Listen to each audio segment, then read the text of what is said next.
Selama 5 tahun pernikahan kami, Bima Wirayuda selalu menyempatkan diri untuk mengajakku berlibur setiap tahun. Tahun ini, dia bilang tidak bisa pergi karena ada restrukturisasi proyek. Aku tersenyum dan berkata, tidak apa-apa, kita bisa pergi tahun depan. Di seberang telepon, nada bicaranya terdengar sedikit lega, seolah baru saja melepaskan sebuah beban kecil. Aku tidak terlalu memikirkannya, karena Garuda Logistik memang sedang dalam masa ekspansi besar-besaran, jadi wajar jika dia sibuk. Aku pun sibuk. Restrukturisasi rute penerbangan Nusantara Airlines Group untuk wilayah Asia Pasifik baru saja memasuki tahap akhir. Sebagai penasihat strategi grup, aku sudah 3 kali terbang ke Singapura. Setelah menandatangani nota kesepahaman terakhir, rencananya aku akan langsung terbang kembali ke Jakarta dari Bandara Changi. Namun, mendadak ada satu agenda tambahan. Inspeksi hanggar di kantor cabang Kuala Lumpur, yang membutuhkan kehadiranku untuk tanda tangan. Departemen Operasional Penerbangan membantuku mengubah jadwal penerbangan dengan transit di Kuala Lumpur. Saat aku menyeret koperku memasuki area keberangkatan internasional Terminal 3 Bandara Soekarno-Hatta, pengeras suara sedang mengumumkan bahwa penerbangan ke Tokyo Narita sudah mulai melakukan proses boarding.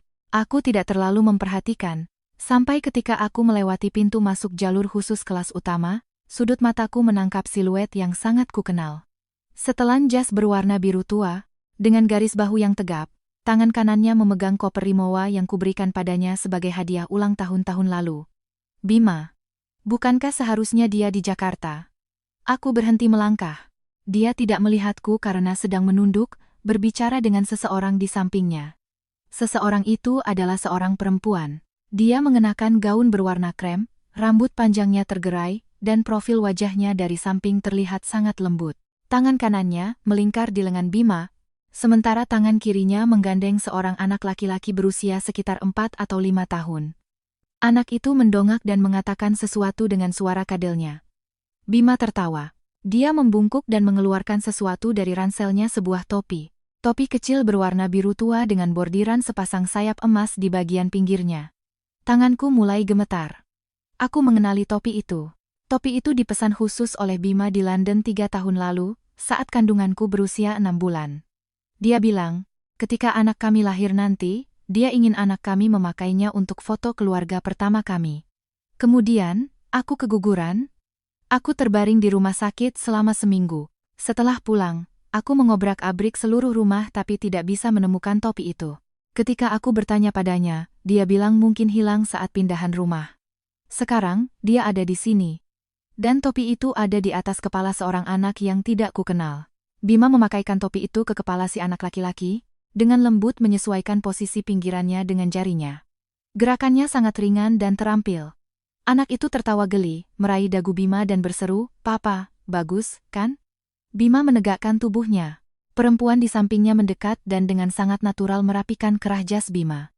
Mereka bertiga berdiri bersama, seperti sebuah lukisan keluarga yang sempurna. Pikiranku kosong. Bukan marah, bukan terkejut, tapi sesuatu yang lebih dalam. Rasanya seperti seseorang menarik lantai dari bawah kakiku, tapi aku masih berdiri, tidak tahu di mana aku berpijak. Tanganku yang mencengkeram gagang koper memutih. Dari konter, check-in, di depan, terdengar suara petugas. "Tuan Bima, konfirmasi untuk 3 penumpang kelas utama ke Tokyo Narita, ya? Jalur tamu khusus, kuota korporat dari Nusantara Group, betul?" Bima mengangguk. Perempuan itu tersenyum dan menyahut, "Betul, kami sekeluarga bertiga.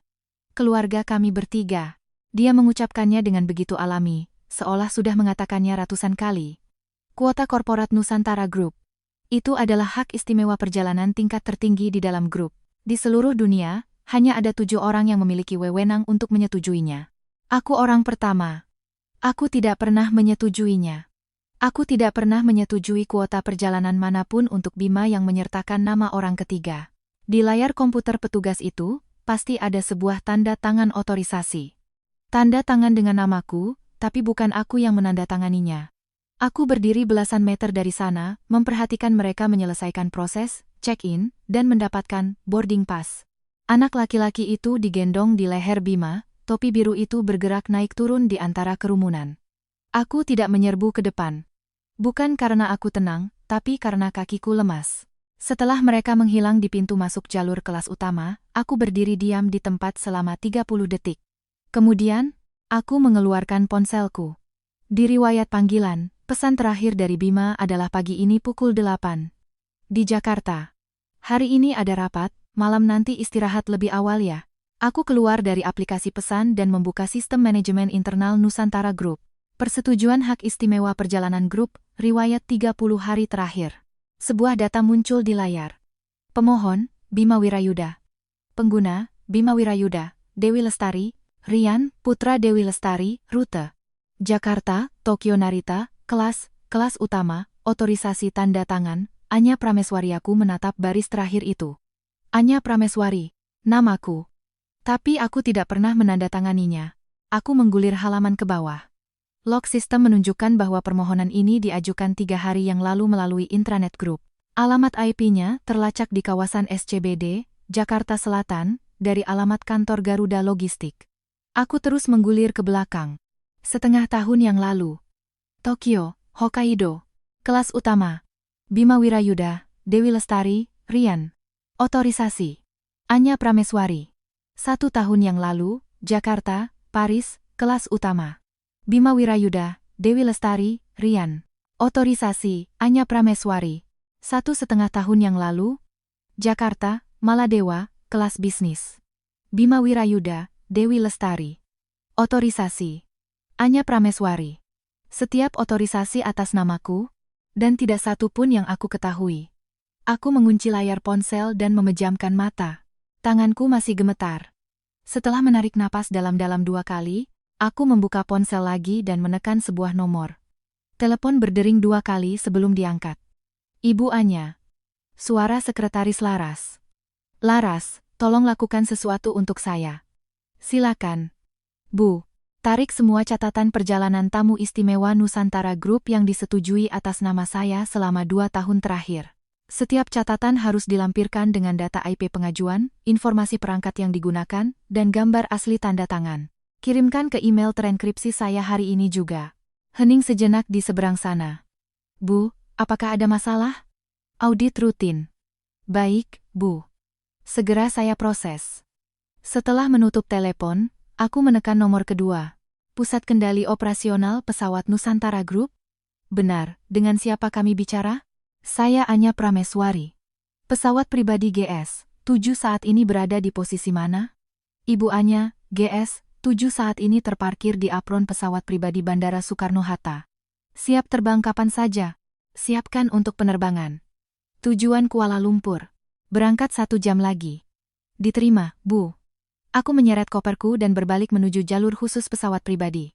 Setelah berjalan beberapa belas langkah, aku berhenti dan menoleh ke arah jalur kelas utama. Di ujung lorong itu sudah tidak ada siapa-siapa. Bima, perempuan itu, dan anak itu sudah masuk ke ruang tunggu.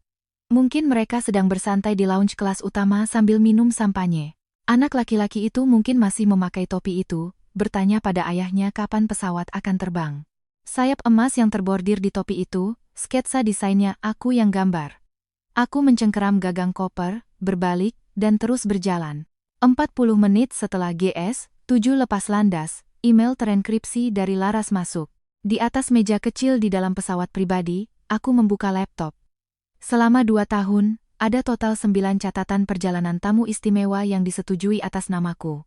3 di antaranya adalah untuk perjalanan Bima seorang diri. Ini aku tahu, perjalanan bisnis normal atas undangan Mitra Group. 6 sisanya, selalu ada tambahan 2 nama. Dewi Lestari dan Rian. 6 kali. Selama 2 tahun, 6 kali. Gambar tanda tangan ditampilkan satu persatu. Sekilas, tampak seperti tulisan tanganku. Tapi cara mengakhiri goresan terakhir pada huruf A di nama Anya salah. Aku punya kebiasaan menarik goresan itu sedikit ke atas.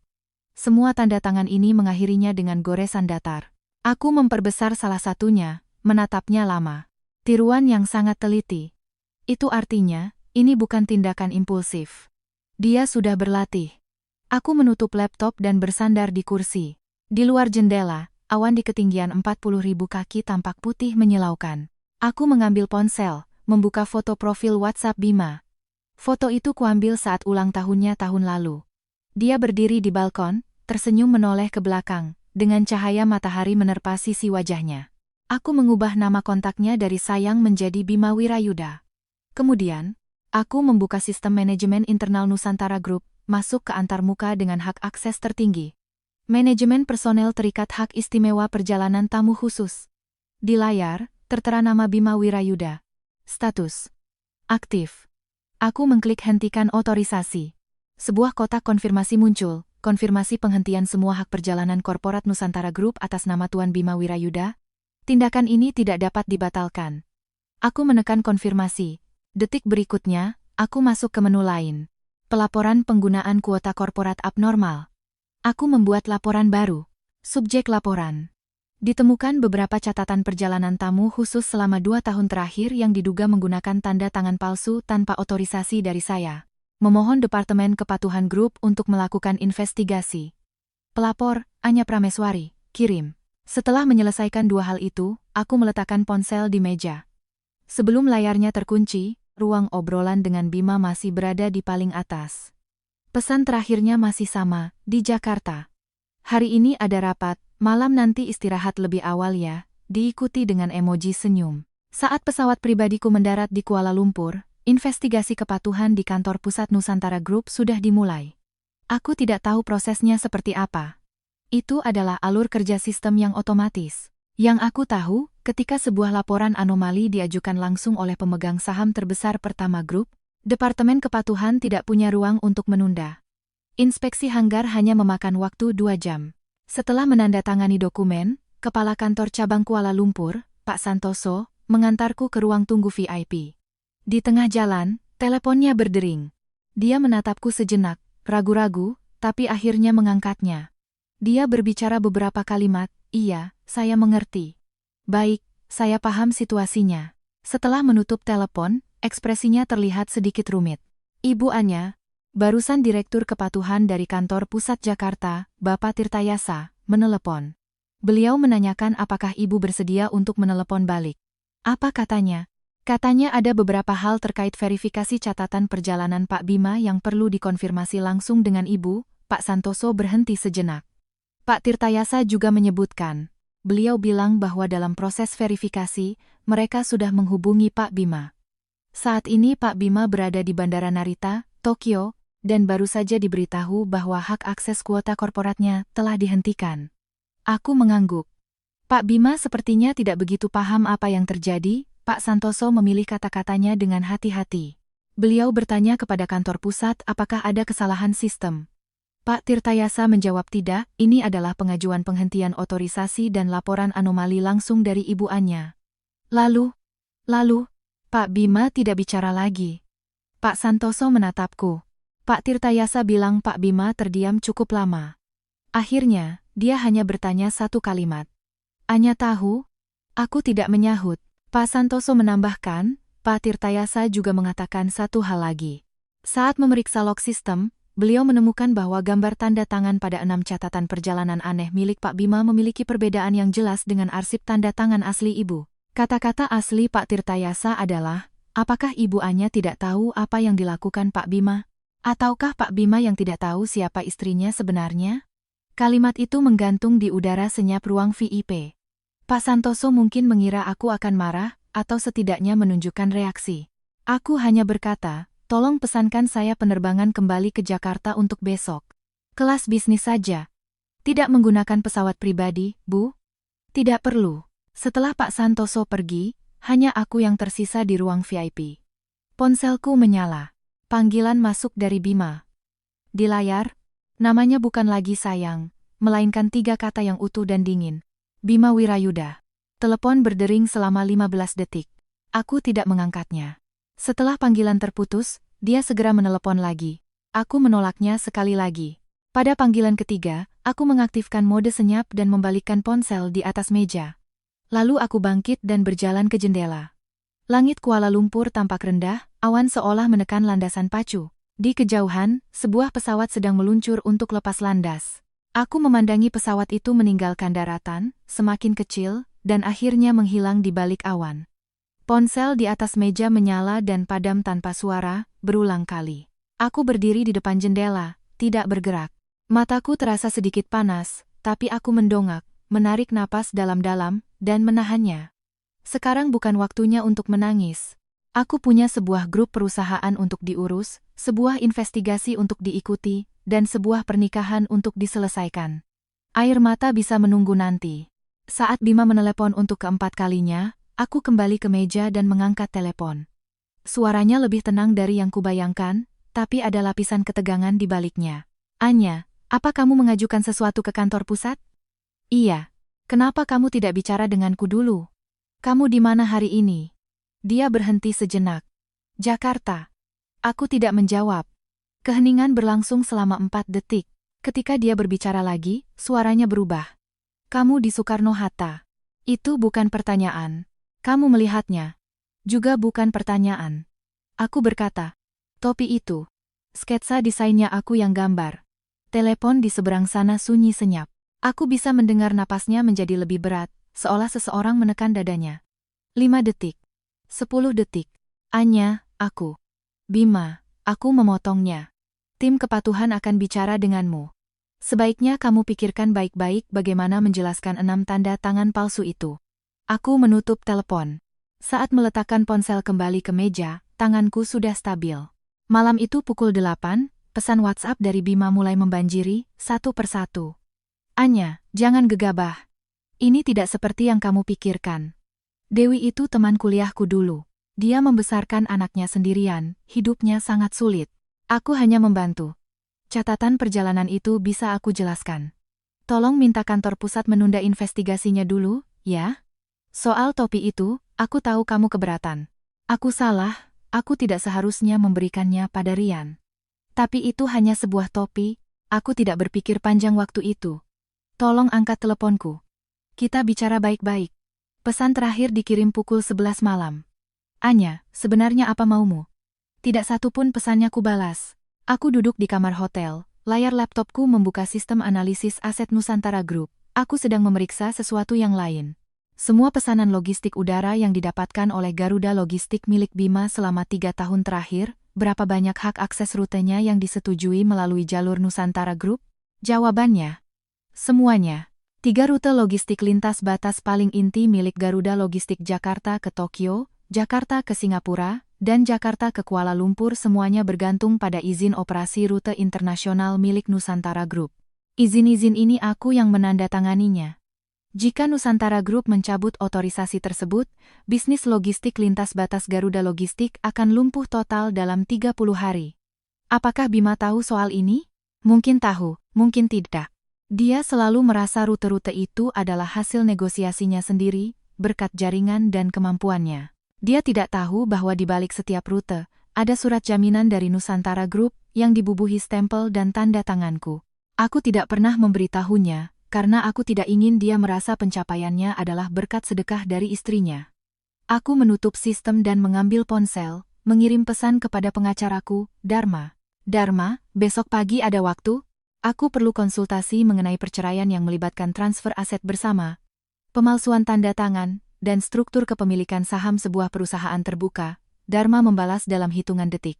Jam 9 pagi, bawa semua buktinya. Aku mengisi daya ponsel dan mematikan lampu. Dalam kegelapan, aku berbaring di tempat tidur, menatap langit-langit. Pikiranku terus-menerus memutar ulang satu adegan yang sama. Bima membungkuk, memakaikan topi itu ke kepala anak orang lain, menyesuaikan pinggirannya dengan jarinya. Gerakannya begitu lembut, begitu terampil, seolah sudah melakukannya berkali-kali. Aku membalikkan badan, membenamkan wajah ke bantal. Tidak menangis, hanya memejamkan mata, menunggu pagi datang. Penerbangan kembali ke Jakarta mendarat pada pukul 1 dini hari. Ketika aku sampai di rumah, lampu apartemen kami menyala. Bima duduk di sofa ruang tamu. Jasnya tersampir di sandaran, lengan kemejanya digulung hingga siku. Di atas meja kopi ada 2 gelas, satu berisi kopi hitam pekat yang sudah diminumnya. Satu lagi berisi air putih di sisi tempat aku biasa duduk. Dia mendengar suara pintu dan mengangkat kepala. Matanya merah, jelas sekali dia tidak tidur. Kamu sudah pulang. Aku meletakkan koper di dekat pintu masuk, mengganti sepatu, dan berjalan ke meja makan untuk duduk, tidak ke sofa. Dia memperhatikan posisiku, bibirnya bergerak sedikit tapi tidak mengatakan apa-apa. Dia berdiri, mengambil gelas air putih itu, dan meletakkannya di depanku. Aku tidak menyentuhnya. Anya, kita perlu bicara. Dia duduk di seberangku, kedua tangannya saling bertaut di atas meja.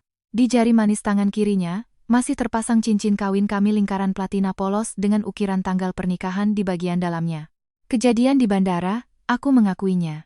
Aku salah, kalimat pembukanya lebih jujur dari yang kubayangkan. Tapi aku memperhatikan dia berkata aku salah, bukan aku minta maaf. Kamu tidak mengerti situasi Dewi, lanjutnya dengan nada yang sangat terkendali. Mantan suaminya melakukan KDRT, dia pergi tanpa membawa apa-apa, kembali ke Indonesia sendirian dengan seorang anak. Sewa apartemen, kerja serabutan. Kondisi Rian juga tidak baik, perlu rutin periksa ke rumah sakit spesialis di Tokyo. Aku membantunya memesan tiket hanya karena dia tidak mampu membeli tiket kelas utama. Kelas bisnis pun tidak terjangkau. Kamu tahu betapa tidak nyamannya penerbangan jarak jauh dengan anak kecil. Kelas ekonomi? Dia berhenti. Anya, kamu tidak perlu seperti ini. Seperti apa? Ini hanya masalah tiket pesawat, kenapa harus dibesar-besarkan? Dia sendirian membesarkan anak, apa salahnya aku membantu? Dulu kamu tidak seperti ini. Dulu aku tidak tahu kamu memalsukan tanda tanganku. Jari-jarinya menegang sejenak. Itu bukan pemalsuan. Pengajuan sistem butuh tanda tangan otorisasi. Selama ini kamu tidak pernah mengurus hal-hal seperti itu, semua persetujuan perjalanan selalu aku yang urus atas namamu. Mengurus atas namaku dan menandatangani atas namaku adalah dua hal yang berbeda. Secara prosedur, secara hukum. Dia terdiam, mulutnya terkatup. Beberapa detik kemudian, dia mengubah sudut pandangnya. Baik, soal tanda tangan itu aku salah. Aku bisa jelaskan ke tim kepatuhan. Tapi kamu langsung mengajukan laporan anomali. Kamu tahu apa artinya itu di kantor pusat? Pak Tirtayasa sudah memulai investigasi formal. Jika ini ditetapkan sebagai penyalahgunaan hak istimewa, semua kerjasama antara Garuda Logistik dan Nusantara Group akan dibekukan untuk diperiksa. Aku tahu. Kamu tahu. Suaranya meninggi setengah oktav. Anya, Garuda Logistik ini aku bangun selama 5 tahun. Ada lebih dari 300 karyawan di sana. Aku mau tanya satu hal. Dia berhenti. Di mana Dewi tinggal? Ekspresinya tidak berubah, tapi frekuensi kedipannya bertambah. Dia sewa apartemen. Kompleks mana? Di daerah Jakarta Barat. Apartemen Taman Anggrek, Tower 7, unit 1801. Dia tidak menjawab. Apartemen 2 kamar, fully furnished, sewa bulanan 50 juta, aku menatapnya. Biaya sewanya ditransfer dari rekening gabungan kita, dengan keterangan biaya jasa konsultasi bisnis, jakunnya bergerak naik turun. Kamu sudah memeriksanya. Sudah berapa lama kamu sewa? Dia tidak menjawab. 2 tahun 4 bulan, kataku. Dia bersandar ke kursi, seolah butuh sedikit jarak untuk mencerna kalimat itu. Anya, dengarkan aku. Waktu dia kembali ke Indonesia, uangnya hanya beberapa puluh juta. Rian harus berobat, dia tidak bisa dapat pekerjaan. Bima, dia berhenti. Aku tidak bertanya kenapa kamu membantunya. Aku bertanya, kenapa kamu menggunakan rekening gabungan kita? Rekening itu memang aku yang kelola. Mengelola bukan berarti hanya milikmu, dia mengusap keningnya. Kamu yang sekarang membuatku merasa sangat asing, Anya. Kita sudah menikah 5 tahun. Sejak kapan kamu jadi perhitungan soal uang sewa? Aku berdiri. Dia mengira aku akan pergi. Aku berjalan ke ruang kerja, mengambil sebuah map dari brankas, dan kembali ke meja makan. Aku membuka resletingnya dan mengeluarkan isinya satu persatu, menyusunnya di atas meja. Pertama, rekening koran. Selama 2 tahun terakhir, total uang sewa yang ditransfer dari rekening gabungan kita ke Dewi Lestari sebesar 1,2 miliar rupiah. Dia menatap tumpukan kertas itu, ekspresi di wajahnya mulai membeku. Kedua, biaya pengobatan Rian di rumah sakit spesialis Tokyo. 4 kali kunjungan, total 800 juta rupiah. Rekening pengirimnya adalah rekening perusahaan Garuda Logistik, dengan kedok tunjangan kesehatan untuk perjalanan bisnis luar negeri. Bibirnya terkatup rapat. Ketiga, biaya pendaftaran dan biaya kursus 3 tahun di Pusat Pendidikan Anak Usia Dini Internasional di Jakarta untuk Rian. Dibayar lunas sekaligus, 450 juta rupiah. Di kolom nama pembayar tertulis namamu. Rekening pendebetan, rekening gabungan kita. Keterangan, dana pendidikan anak karyawan. Keempat, uang jaminan, biaya operasi, dan rehabilitasi pasca operasi lutut Ibu Dewi Lestari tahun lalu. Total 400 juta rupiah. Ditransfer dari rekening gabungan kita. Keterangan, bantuan medis. Aku meletakkan dokumen terakhir di paling atas. Dan satu lagi. Pandangannya tertuju pada kertas itu. Bulan November tahun lalu, sebuah unit apartemen 3 kamar seluas 126 meter persegi di The Residence at Dharma Wangsa, dibeli lunas. Di kontrak pembelian, nama pembelinya adalah Dewi Lestari. Tapi uang muka sebesar 9 miliar rupiah ditransfer dari rekening operasional Garuda Logistik, melalui 2 kali transit, sebelum masuk ke rekening pribadi Dewi Lestari. Aku mendorong salinan kontrak pembelian itu ke hadapannya. Berapa banyak uang di rekening operasional Garuda Logistik yang merupakan uang muka dari jalur distribusi Nusantara Group, seharusnya kamu lebih tahu dariku. Bima menatap kontrak itu. Tangannya tergeletak di atas meja, ujung jari telunjuk kanannya bergetar ringan. Keheningan berlangsung lama. Kapan kamu memeriksa semua ini? Suaranya akhirnya keluar. Serak. Apakah itu penting? Dia tidak menjawab. Aku mulai merapikan dokumen di meja, memasukkannya kembali ke dalam map sesuai urutan. Anya. Aku tidak mengangkat kepala. Apartemen itu. Sebenarnya aku berencana memberitahumu. Nanti, saat waktunya tepat. Selama 5 tahun, kamu selalu menunggu waktu yang tepat. Dia berdiri, kursinya terdorong ke belakang. Sebenarnya apa maumu? Kamu mau aku mengakui kesalahan? Baik, aku mengaku. Masalah Dewi, aku tidak menanganinya dengan baik. Cara aku menggunakan uang juga salah. Tapi kamu tidak bisa menyeret Garuda Logistik ke dalam masalah ini hanya karena itu. Itu menyangkut nasib 300 orang lebih. Aku tidak menyentuh urusan Garuda Logistik. Kamu mengajukan laporan anomali. Laporan anomali itu menyangkut prosedur persetujuan hak istimewa internal Nusantara Group, bukan Garuda Logistik. Aku menutup resleting map. Jika Garuda Logistik tersandung masalah dalam audit kepatuhan, itu masalahnya sendiri. Dadanya naik turun. Anya, kamu istriku. Aku mengangkat kepala menatapnya. Karena itulah uang ini disebut aset bersama. Dia terdiam oleh kalimat itu. Aku mengambil ponsel, membuka aplikasi mobile banking, dan di hadapannya, aku melakukan sebuah transaksi. Apa yang kamu lakukan? Membekukan rekening gabungan. Tangannya terulur. Kamu tidak bisa. Aku adalah salah satu pemegang rekening bersama. Aku punya hak untuk mengajukan pembekuan sepihak. Anya. Aku menekan tombol konfirmasi. Sebuah notifikasi muncul di layar. Rekening gabungan telah memasuki proses verifikasi pembekuan. Diperkirakan akan efektif dalam 24 jam. Dia menatap notifikasi itu, warna di wajahnya perlahan memudar. Kamu membekukan rekening. Bagaimana dengan arus kas Garuda Logistik? Garuda Logistik punya rekening perusahaannya sendiri. Jika operasional tidak cukup, kami selalu mengambil dana sementara dari rekening ini. Dia berhenti di tengah kalimat, karena dia sadar baru saja, mengakui dengan mulutnya sendiri bahwa Garuda Logistik telah lama menyalahgunakan dana bersama suami istri untuk operasional perusahaan. Aku menatapnya tanpa berkata-kata. Tidak perlu. Dia duduk kembali di kursinya, menutupi wajahnya dengan kedua tangan. Setelah hening yang lama, ketika dia berbicara lagi, suaranya berubah. Bukan lagi nada menggurui yang angkuh, tapi menjadi berat dan pelan. Anya, bisakah kita selesaikan dulu masalah kepatuhan ini, baru kita bicarakan yang lain? Tolong bicara dengan Pak Tirtayasa, katakan bahwa persetujuan kali ini murni kelalaian operasional dariku, bukan pelanggaran yang disengaja. Kamu memintaku berbohong untukmu. Bukan berbohong, ini apa? Dia menelan ludah. Bantu aku sekali ini saja. Setelah masalah kepatuhan selesai, soal uang, aku akan pelan-pelan kembalikan padamu. Tidak akan kurang sepeser pun. Kamu mau mengembalikannya bagaimana? Garuda Logistik punya 2 kontrak besar tahun ini.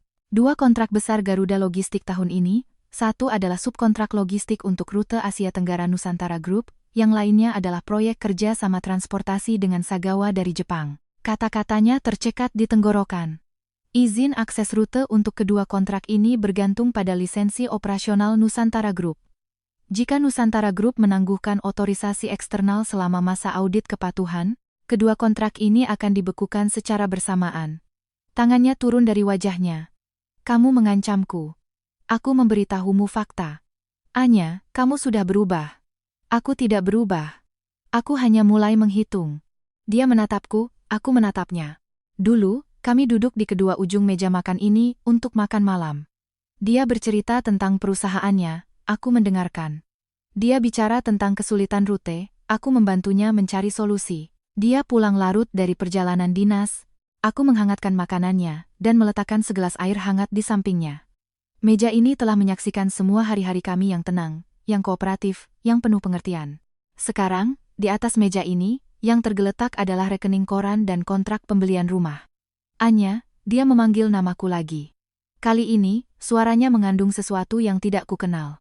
Bukan perintah, bukan gurauan, tapi awal dari sebuah permohonan. Apa kamu benar-benar harus membawa masalah ini sejauh ini? Aku tidak langsung menjawab. Bukan karena ragu, tapi sedang memikirkan cara menyampaikan kalimat berikutnya dengan cukup jelas. Bima, aku mau tanya satu pertanyaan terakhir. Dia menegakkan tubuh, seolah bersiap menerima sesuatu. 3 tahun lalu, saat aku hamil 6 bulan. Ekspresinya berubah. Kamu bilang kamu ada perjalanan dinas ke Surabaya. Penerbangan ditunda, tidak ada sinyal. Aku sendirian ke rumah sakit, mendaftar, membayar, melakukan pemeriksaan. Keesokan harinya, aku pendarahan. Dokter memintaku istirahat total. Aku meneleponmu 9 kali, tidak satu pun kamu angkat. Bibirnya bergerak, tidak ada suara yang keluar. Kemudian, janinnya tidak bisa diselamatkan. Kamu tiba di rumah sakit jam 9 malam. Kamu bilang penerbangan dibatalkan, jadi kamu naik kereta dari Surabaya untuk kembali. Ujung jarinya menekan meja, kukunya memutih. Aku selalu percaya padamu. Sampai kemarin, aku membuka ponsel dan mengarahkannya padanya. Ini adalah catatan penggunaan kuota korporat Nusantara Group milikmu pada hari itu. Penerbangan Jakarta ke Tokyo, pukul 10 pagi. Pengguna, Bima Wirayuda dan Dewi Lestari. Pupil matanya menyusut. Kamu tidak pergi ke Surabaya. Kamu pergi ke Tokyo. Anya. Tanggal lahir Rian kapan? Bibirnya bergetar. Aku sudah memeriksanya, aku menarik kembali ponselku. Tanggal lahir Rian sama dengan tanggal aku keguguran. Seluruh ruang tamu menjadi sunyi. Hanya jam di dinding yang berdetak, jarum detiknya bergerak satu persatu. Tangan Bima di atas meja, kelima jarinya perlahan mengepal, lalu mengendur. Mengepal, mengendur. Hari itu, suaranya terdengar seperti dipaksa keluar dari tempat yang sangat dalam. Jadwal persalinan Dewi maju. Dia sendirian di Tokyo, tidak ada keluarga. Jadi kamu menemaninya melahirkan? Bukan. Aku hanya membantunya mengurus administrasi rumah sakit. Kamu menemaninya melahirkan. Aku mengulangi kalimat itu, suaraku tidak berubah. Sementara aku, sendirian di rumah sakit di Jakarta, kehilangan anak kita. Dia tiba-tiba berdiri. Kursinya terjatuh ke belakang. Tapi dia tidak mengatakan apa-apa, karena tidak ada kata-kata yang bisa diucapkan. Aku memasukkan ponsel ke dalam tas, mengambil map, dan berdiri. Dokumen yang perlu kamu tanda tangani, pengacara akan mengirimkannya. Dokumen apa? Perjanjian cerai. Tubuhnya menegang. Anya. Tunggu. Aku berjalan ke ruang depan, membuka lemari sepatu. Di rak paling atas, ada sepasang sepatu olahraga anak-anak yang sangat kecil. Adidas, putih, ukuran 22. Solnya sedikit aus, pernah dipakai. Sepatu ini bukan milikku. Aku membuka lemari di kamar tamu, menarik keluar sebuah kantong penyimpanan dari bagian terdalam. Di dalamnya ada 2 setel pakaian ganti anak-anak, 1 kaleng permen vitamin anak-anak, dan sebuah buku cerita. Di sampulnya tertempel stiker bertuliskan, buku Rian. Ini juga bukan milikku. Aku meletakkan kantong penyimpanan itu di meja makan, bersama dengan rekening koran dan kontrak pembelian rumah. Bima menatap benda-benda itu seolah sedang menyaksikan sebuah bangunan yang runtuh. Kapan kamu menggeledahnya? Ini rumahku. Suaranya tercekat. Aku berjalan ke pintu ruang kerja, menoleh ke arahnya.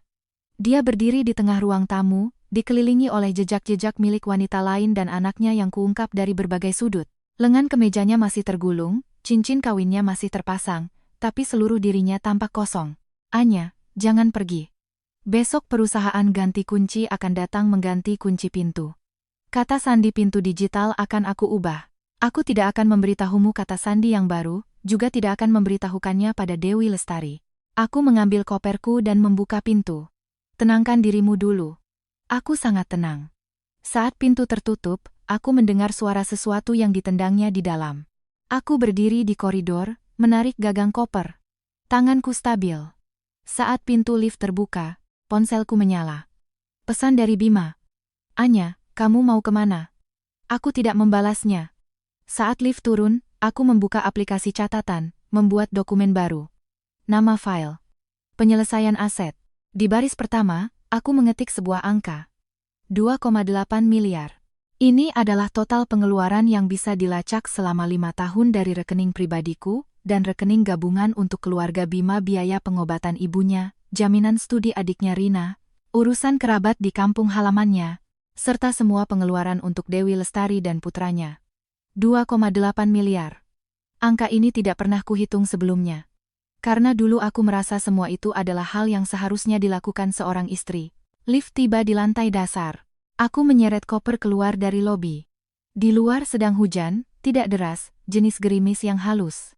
Aku berdiri di bawah kanopi, menatap angka di catatan itu. Lalu, di bawahnya, aku mengetik baris lain. Tidak termasuk jaminan rute, uang muka jalur distribusi, dan dukungan merek yang diberikan Nusantara Group untuk Garuda Logistik. Hanya pengeluaran pribadi langsung. Aku menutup aplikasi catatan, membuka aplikasi taksi online. Tujuan: kantor pengacara Dharma. Pukul 2:30 dini hari, dia mungkin sudah tidur. Tapi aku mengiriminya pesan. Rincian pengeluaran 2,8 miliar sudah dirapikan. Ada satu hal lagi. Pada hari aku keguguran 3 tahun lalu, dia berada di Tokyo bersama Dewi Lestari. 3 menit kemudian, Dharma membalas. Bukti sudah diamankan? Screenshot catatan sistem sudah disimpan di cloud? Besok kita bahas detailnya. Jangan terlalu banyak membuka kartu soal keguguran padanya dulu. Simpan untuk di pengadilan. Sudah terlanjur kubicarakan. Dharma mengirim emoji titik. Lalu mengirim pesan lagi, kalau begitu, bersiaplah. Dia akan memohon padamu. Mobil datang. Aku masuk ke kursi belakang, menutup pintu. Tetesan hujan membasahi jendela, mengaburkan lampu jalan di luar. Ponselku menyala lagi. Pesan dari Bima, satu persatu. Anya, soal keguguran itu, aku bisa jelaskan. Aku tidak sengaja tidak mengangkat teleponmu, aku sedang di pesawat. Saat aku tiba di rumah sakit, kamu sudah selesai operasi. Aku benar-benar tidak tahu akan separah itu. Pulanglah. Kita bicara langsung. Pesan terakhir. Kalau kamu tidak balas, aku akan mencarimu. Aku membalikkan ponsel di pangkuanku. Jakarta di luar jendela, basah dan sepi. Hampir tidak ada orang di jalan. Sopir melirikku dari kaca spion, mungkin melihat ekspresiku, dan tidak berkata apa-apa. Aku juga tidak bicara. Aku hanya duduk, memandangi lampu-lampu jalan yang bergerak mundur. Yang berputar di benakku bukanlah wajah Bima, bukan senyum Dewi, bukan topi biru itu, melainkan sebuah angka, 2,8 miliar. 5 tahun ini, aku pikir aku sedang membangun sebuah rumah tangga.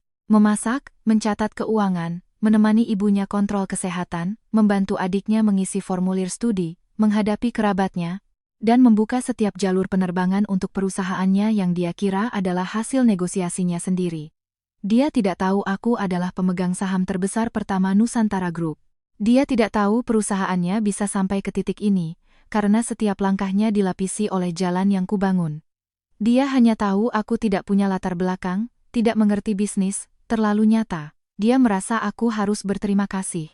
Berterima kasih karena suami yang mampu sepertinya telah memberiku kehidupan yang layak. Karena itulah dia berani mengambil uangku untuk menyewakan rumah pada orang lain. Berani menggunakan kuotaku untuk membawa orang lain berlibur. Berani terbang ke kota lain untuk menemani wanita lain di hari aku kehilangan anak kami. 2,8 miliar. Aku memejamkan mata.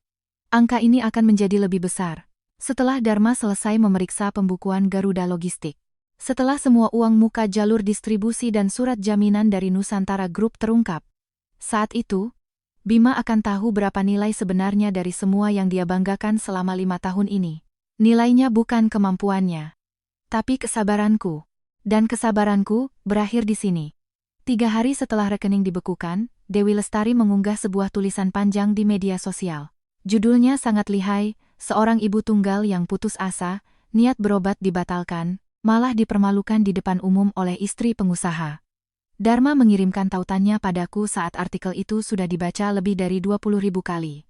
Di ruang rapat kantor hukum, aku membuka artikel itu. Tulisannya panjang, lebih dari 3.000 kata. Tidak menyebut nama, tapi menyertakan 3 foto. Foto pertama adalah pintu masuk jalur kelas utama di Terminal 3 Bandara Soekarno-Hatta. Foto kedua adalah punggung seorang anak laki-laki yang menangis di bahu seorang dewasa, Foto ketiga adalah tangan kecil yang memegang mainan pesawat.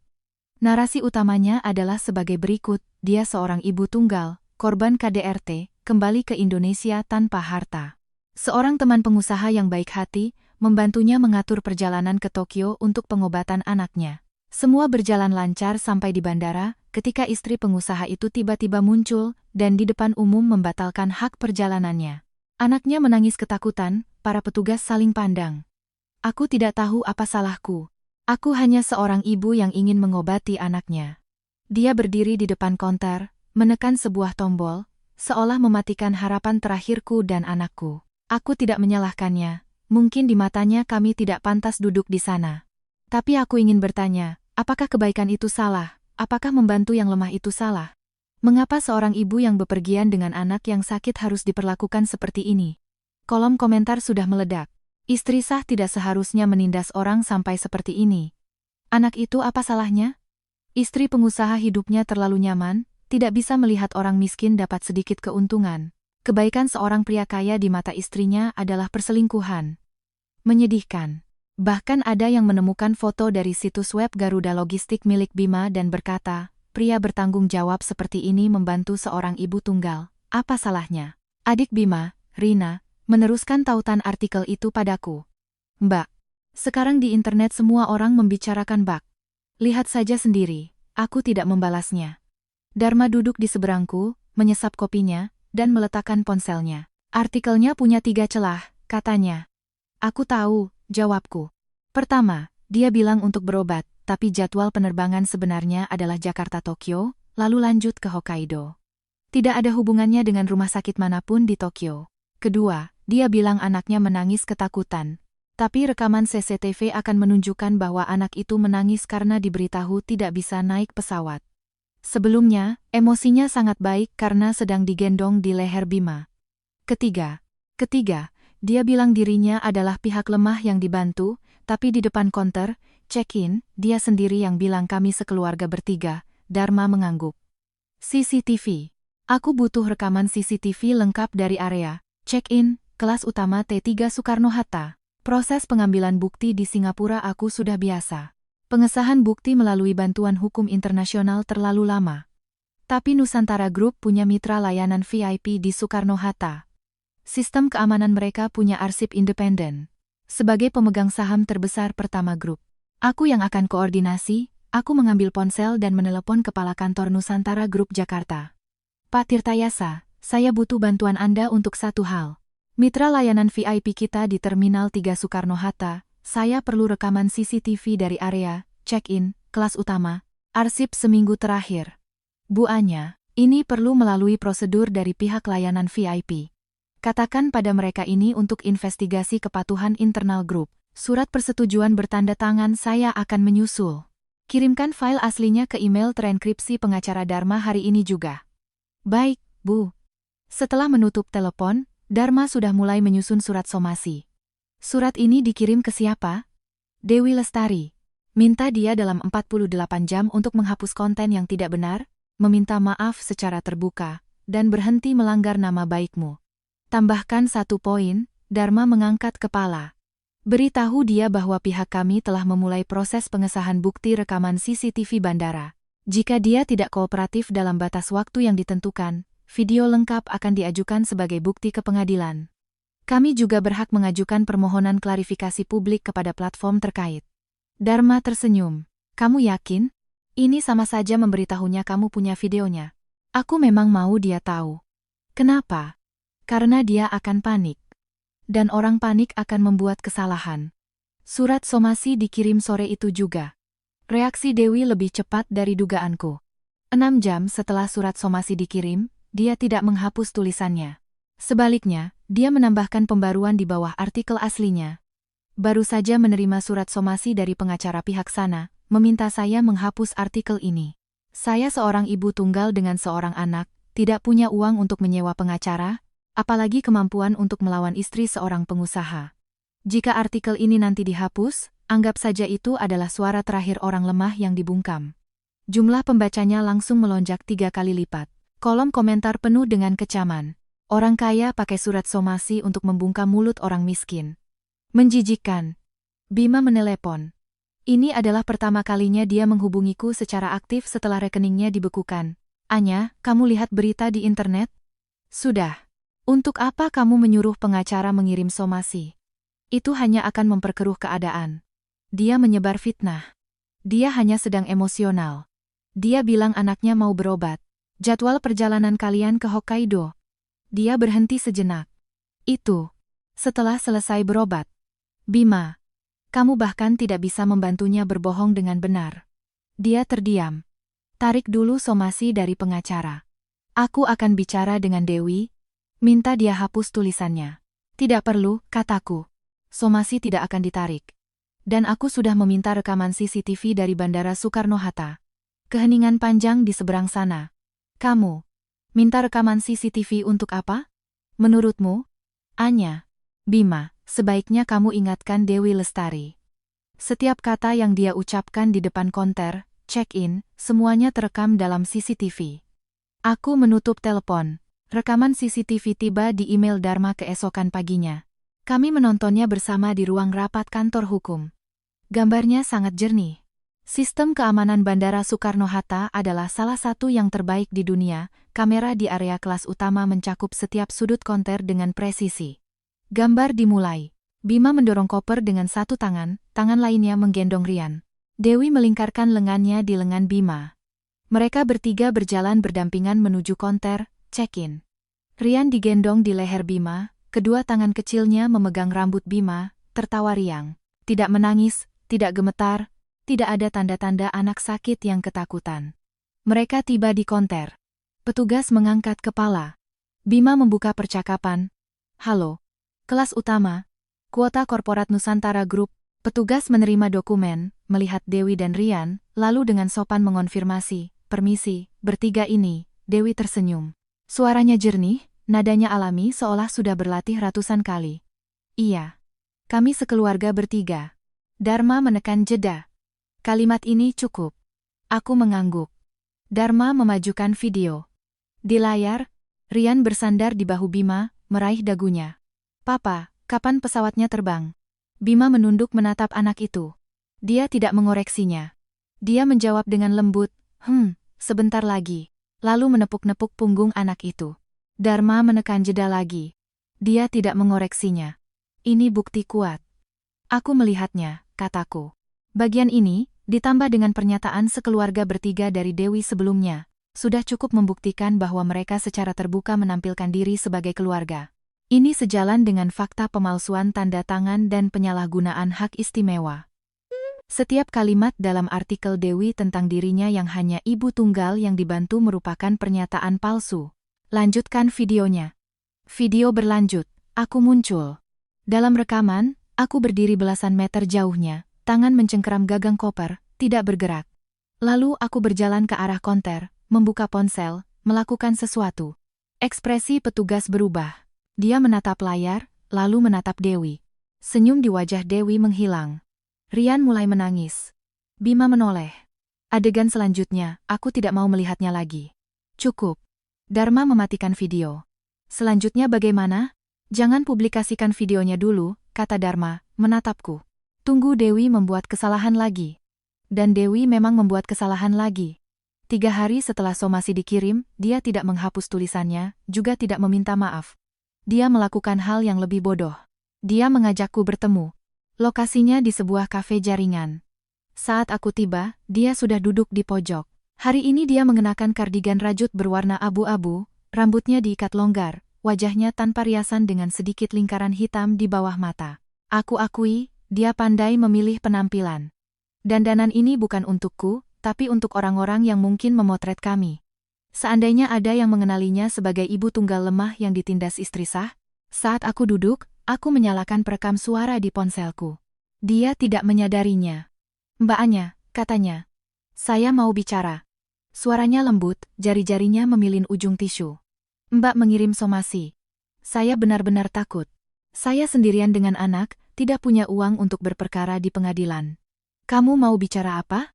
Dia mengangkat matanya, tatapannya mencoba membaca reaksiku. Saya bisa hapus artikel itu. Syaratnya? Mbak tarik laporan di bagian kepatuhan. Katakan pada kantor pusat itu hanya kesalahpahaman. Lalu, urusan kalian selesaikan sendiri. Saya tidak akan ikut campur. Saya akan membawa Rian pergi dari Jakarta. Dia mengatakannya dengan sangat tulus. Jika aku tidak mengenalnya, mungkin aku akan berpikir ini adalah seorang wanita yang kalah dan bersedia mundur. Kamu boleh hapus tulisanmu, kataku.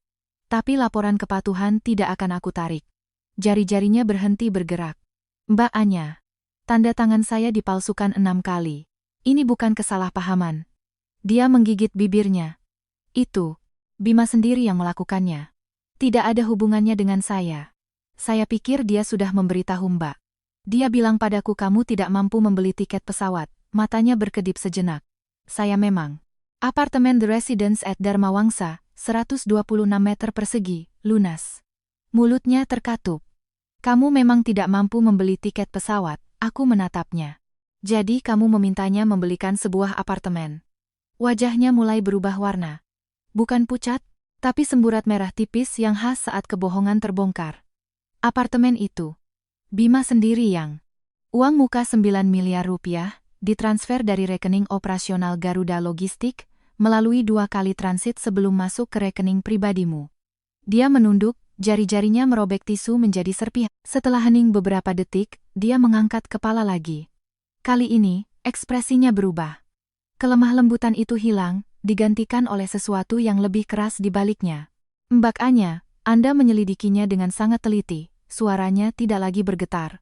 Tapi ada hal-hal yang tidak bisa Anda selidiki.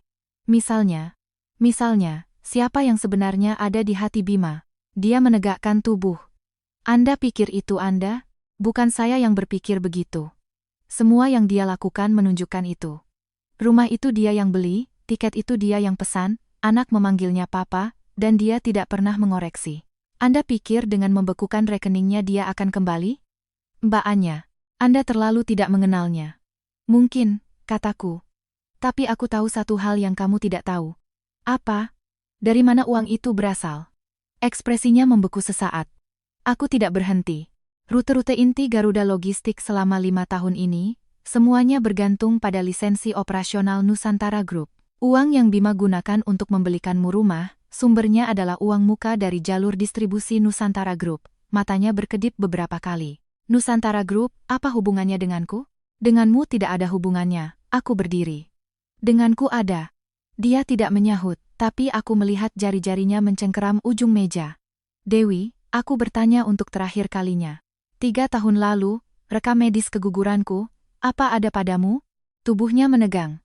Kamu pernah menggunakannya untuk mengancamku? Saya tidak. Kamu belum. Tapi kamu berniat menggunakannya. Mulutnya membuka lalu menutup lagi. Rekam medis itu difotokopi oleh Bima dari rumah sakit. Tanggal fotokopi adalah 7 hari setelah aku keguguran. Waktu itu dia bilang untuk membantuku mengurus klaim asuransi. Aku menatapnya. Kemudian, rekam medis itu sampai ke tangan Ibu Bima. Dari tangan ibunya, sampai ke tanganmu. Kamu berencana menggunakannya untuk apa? Memberitahu semua orang bahwa aku tidak bisa punya anak? Atau menulis artikel lain di internet, mengatakan bahwa istri sah karena kekurangannya sendiri melampiaskan amarah pada ibu dan anak yang tidak bersalah? Bibirnya bergetar. Saya tidak. Penting atau tidaknya niatmu tidak relevan lagi. Karena alur fotokopi dan peredaran rekam medis ini sudah aku selidiki sepenuhnya. Jika dokumen itu muncul di ruang publik manapun, Bima dan kamu harus menanggung konsekuensi hukum atas pelanggaran privasi. Aku mengeluarkan ponsel dari tasku dan melambaikannya di hadapannya. Dan, percakapan kita hari ini, semuanya aku rekam. Wajah Dewi pucat pasi. Kamu merekamnya. Kamu yang mengajariku. Tangannya terlepas dari tepi meja. Anya. Kamu. Suaranya berubah, tidak lagi memanggil Mbak. Kamu harus menghancurkan semuanya sampai tuntas? Bukan menghancurkan. Kamu yang memulai. Di mana? Di internet, kamu bilang aku mempermalukanmu dan anakmu di depan umum. Faktanya, kamu melingkarkan lengan di suami saya, menggunakan nama saya untuk duduk di kelas utama saya, dan di depan petugas, check-in. Mengatakan sekeluarga bertiga. Semuanya terekam CCTV. Tenggorokannya bergerak. Kamu bilang anakmu menangis ketakutan. Faktanya, sebelum itu anakmu digendong di leher Bima sambil tertawa dan memanggilnya papa. Dia menunduk. Kamu bilang dirimu lemah dan dibantu. Faktanya, kamu tinggal di rumah yang dia beli dengan harta gono gini, menghabiskan uang yang dia transfer dari dana operasional perusahaan. Biaya pendidikan anakmu, biaya operasi ibumu, setiap sennya mengalir dari rekeningku. Aku mengambil tasku. Dewi, kamu bukan orang lemah. Kamu hanya mengeksploitasi identitas orang lemah. Aku berbalik dan berjalan 2 langkah. Di belakangku, suaranya terdengar. Tidak keras, tapi setiap katanya jelas. Anya. Aku berhenti. Kamu pikir kamu menang. Tapi Bima tidak akan meninggalkan kami. Dia membantuku bukan karena uang. Itu karena hatinya selalu untukku. Kamu menikah dengannya 5 tahun, pernahkah kamu berpikir kenapa dia tidak pernah membawamu keluar? Karena orang yang ingin dia ajak, tidak pernah kamu. Aku menoleh. Dia memang tidak pernah membawaku. Sudut bibirnya menyunggingkan senyum kemenangan. Karena tempat-tempat yang bisa dia datangi, semuanya aku yang berikan. Senyumnya membeku, rute itu milikku, kuota kursi itu milikku, pesawat pribadi itu milikku. Setiap hal yang dia gunakan untuk menyenangkanku, semuanya dia ambil dariku. Aku menatapnya. Dewi, kamu tidak merebut suamiku. Kamu merebut sumber daya yang aku berikan padanya sebagai sedekah. Aku mendorong pintu dan pergi. Setelah keluar dari kafe, aku mengunggah file rekaman suara ke cloud, membuat 3 salinan cadangan. Lalu aku mengirim pesan ke Dharma. Rekaman lengkap dari kafe dengan Dewi sudah disimpan. Dia mengakui tahu soal rekam medis, juga mengonfirmasi soal properti dan aliran dana. Dharma membalas. Kirim somasi kedua. Lampirkan notarisasi rekaman suara. Soal rekam medis, dia tidak menyangkal secara langsung. Dan saat mengancamku, dia bilang Bima tidak akan meninggalkan kami. Kalimat ini bisa disandingkan dengan rekaman sekeluarga bertiga di CCTV. Cukup. 48 jam tidak menghapus tulisan dan tidak meminta maaf, kita langsung gugat pencemaran nama baik. Satu hal lagi, kataku. Katakan. Tolong periksa untukku, 3 tahun lalu, rekam medis keguguranku. Catatan fotokopi dari arsip rumah sakit. Siapa nama pemohonnya, tanggalnya, dan tujuannya. Dharma terdiam selama 2 detik. Kamu curiga Bima sendiri yang memfotokopinya? Bukan curiga, aku yakin. Tapi aku butuh catatan resmi dari rumah sakit sebagai bukti. Aku akan ke rumah sakit sore ini. Jawaban datang pada malam harinya. Pesan suara dari Dharma hanya 1 kalimat, catatan fotokopi rekam medis. Pemohon, Bima Wirayuda. Tanggal. 7 hari setelah kamu keguguran. Isi fotokopi. Rekam medis lengkap dan laporan operasi. Tujuan. Klaim asuransi. Klaim asuransi. Tapi aku tidak pernah menggunakan rekam medis itu untuk mengajukan klaim asuransi apapun. Karena dokumen yang dibutuhkan perusahaan asuransi untuk keguguran itu aku urus sendiri di kemudian hari. Salinan yang difotokopi Bima tidak pernah dia berikan padaku. Dari tangan Bima, dokumen itu berpindah ke ibunya, lalu ke Dewi Lestari. Alurnya jelas sekali. Saat aku terluka, dia sedang memfotokopi lukaku, lalu menyerahkannya pada orang lain agar bisa digunakan untuk menikamku kapan saja. Aku duduk di kamar hotel, menatap pindaian catatan fotokopi rekam medis yang dikirim Dharma. Di atasnya ada tanda tangan Bima. Tanda tangan aslinya. Layar ponsel terasa sedikit buram. Aku mengerjap, setetes air jatuh di layar. Aku mengusapnya dengan ibu jari. Aku menyimpan file itu ke dalam folder bukti. Nama folder. Bukti perceraian. Di dalamnya sekarang ada video lengkap CCTV bandara, 6 catatan persetujuan hak istimewa dengan tanda tangan palsu, rincian transfer dari rekening gabungan, kontrak pembelian properti atas nama Dewi Lestari beserta alur dananya, rekaman suara lengkap dari kafe, dan catatan fotokopi rekam medis. Setiap hal ini, dulu aku tidak tahu. Setiap hal ini, dia yang melakukannya dengan tangannya sendiri. Aku menutup ponsel dan berjalan ke jendela. Di luar adalah malam Jakarta, lautan cahaya yang tak berujung. Ponselku menyala lagi. Pesan dari Dharma. Somasi kedua sudah dikirim. Hitung mundur 48 jam dimulai. Jika dia tidak menghapus dan meminta maaf, Senin depan kita resmi gugat. Aku membalas 1 kata, baik. Lalu menambahkan, bagaimana perkembangan investigasi tim kepatuhan? Dharma. Pak Tirtayasa bilang kesimpulan awal sudah ada. 6 catatan anomali semuanya dikategorikan sebagai penggunaan tanpa otorisasi yang melibatkan pemalsuan tanda tangan. Karena Bima bukan karyawan Nusantara Group, tim kepatuhan tidak punya wewenang sanksi, tapi akan meneruskan kesimpulan ini kepada investor dan mitra kerja Garuda Logistik. Diteruskan ke siapa saja? Ke semua mitra yang memiliki hubungan bisnis dengan Nusantara Group. Karena rute Garuda Logistik bergantung pada lisensi Nusantara, tim kepatuhan wajib memberitahu mitra mengenai risiko yang ada. Kapan? Selasa depan. Aku menatap malam di luar jendela. Selasa depan. Bima mungkin belum tahu. Dia mungkin masih berusaha membuat Dewi menghapus postingannya. Masih berpikir cara menjelaskan pada tim kepatuhan. Masih berharap bisa menutupi semuanya. Dia tidak tahu bahwa rute-rute yang paling dia banggakan, kerjasama itu, semua yang membuatnya berdiri di bawah sorotan industri, setiap fondasinya ada di tanganku. Dan fondasi-fondasi itu sedang kucabut satu persatu. Pada malam hari ketika surat pemberitahuan dari tim kepatuhan dikirim, Bima mengadakan sebuah jamuan makan malam di sebuah klub pribadi di puncak The Ritz-Carlton SCBD. Aku tahu soal ini karena Direktur Strategi Nusantara Group untuk Asia Pasifik, Pak Surya, meneleponku. Ibu Anya, Garuda Logistik malam ini mengadakan jamuan bisnis di The Langham. Mereka mengundang mitra kerjasama untuk 3 rute di Asia Tenggara. Wakil Direktur Sagawa, Kepala Cabang Carry Logistics Indonesia, dan Direktur Pengadaan dari Singapore Post. Aku tahu, kataku. Maksud Bima adalah untuk menstabilkan hubungan dengan menjelaskan semuanya secara langsung sebelum surat pemberitahuan resmi dari kepatuhan sampai ke tangan para mitra. Bagaimana dia akan menjelaskannya? Katanya, dia berencana mengkategorikan penyalahgunaan hak istimewa ini sebagai kelalaian prosedur manajemen internal dan tidak ada hubungannya dengan kerja sama bisnis Nusantara Group. Meminta para mitra untuk tidak terpengaruh. Apalagi yang dia katakan? Pak Surya ragu sejenak. Dia juga membawa seorang wanita, Dewi Lestari.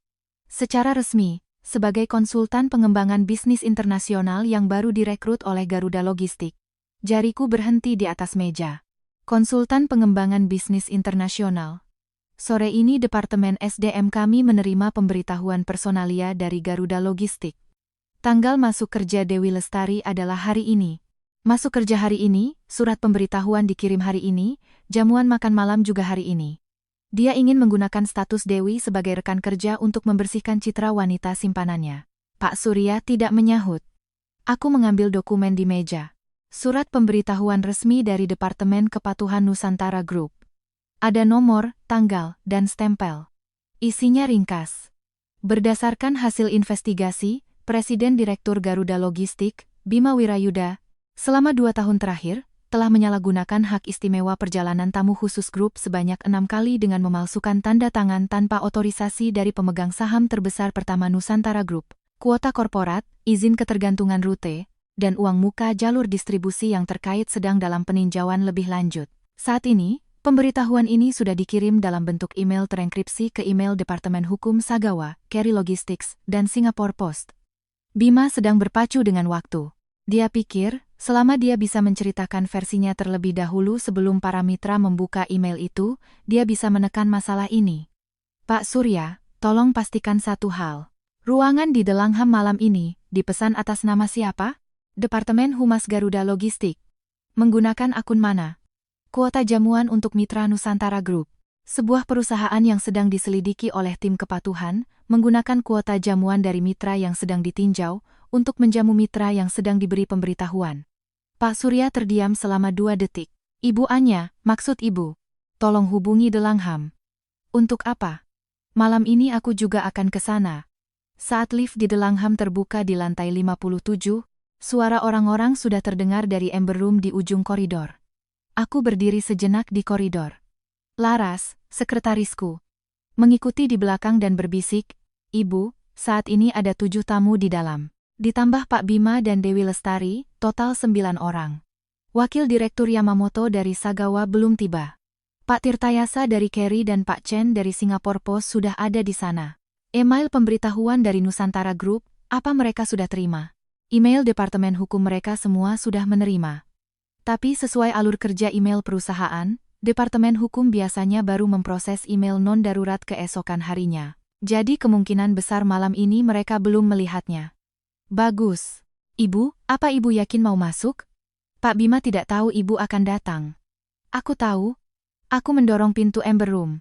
Ruangannya besar, meja bundar dilapisi taplak berwarna gelap dengan rangkaian bunga segar di tengahnya. Cahaya lampu diatur hangat. Bima duduk di kursi utama, di sebelah kirinya adalah Pak Tirtayasa dari Kerry Logistics, di sebelah kanannya Pak Chen dari Singapore Post. Dewi Lestari duduk satu kursi di sebelah Bima, mengenakan gaun setelan biru tua yang elegan, rambutnya disanggul. Penampilannya sangat berbeda dengan citra ibu tunggal lemah saat bertemu di kafe. Bima sedang berbicara. Peninjauan prosedur internal di Nusantara kali ini murni tindakan rutin akibat pergantian manajemen. Sama sekali tidak ada hubungannya dengan kapabilitas bisnis Garuda Logistik. Bapak-bapak sekalian tidak perlu khawatir. Standar layanan dan kualitas pengiriman 3 rute kita tidak akan terpengaruh sedikit pun. Dia berbicara dengan lancar, setelan jasnya rapi, senyumnya meyakinkan, suaranya mengandung keyakinan yang menjadi keahliannya.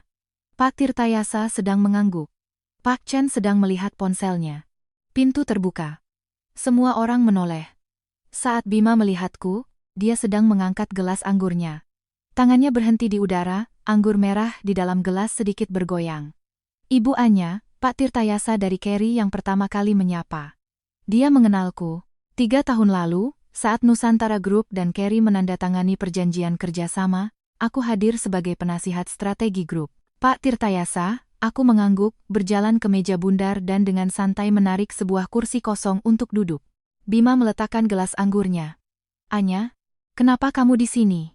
Nada bicaranya sangat terkendali, bahkan dengan sedikit senyum. Namun, gerakannya saat meletakkan gelas anggur mengkhianatinya. Gelas itu tidak diletakkan di atas tatakannya, meleset 1 sentimeter.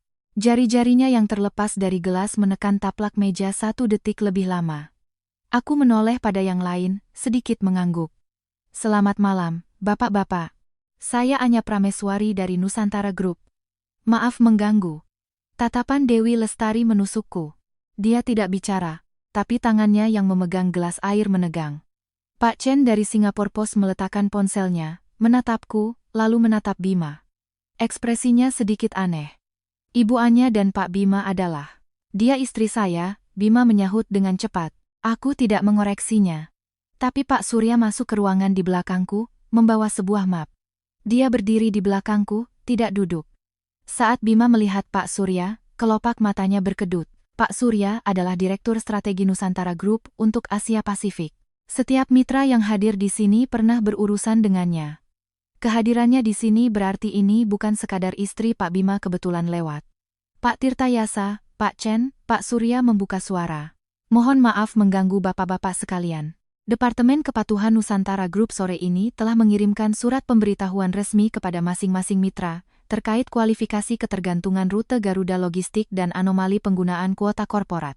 Sesuai dengan peraturan manajemen kerjasama Nusantara Group, saya perlu mengonfirmasi secara langsung dengan bapak-bapak sekalian, apakah surat tersebut sudah diterima.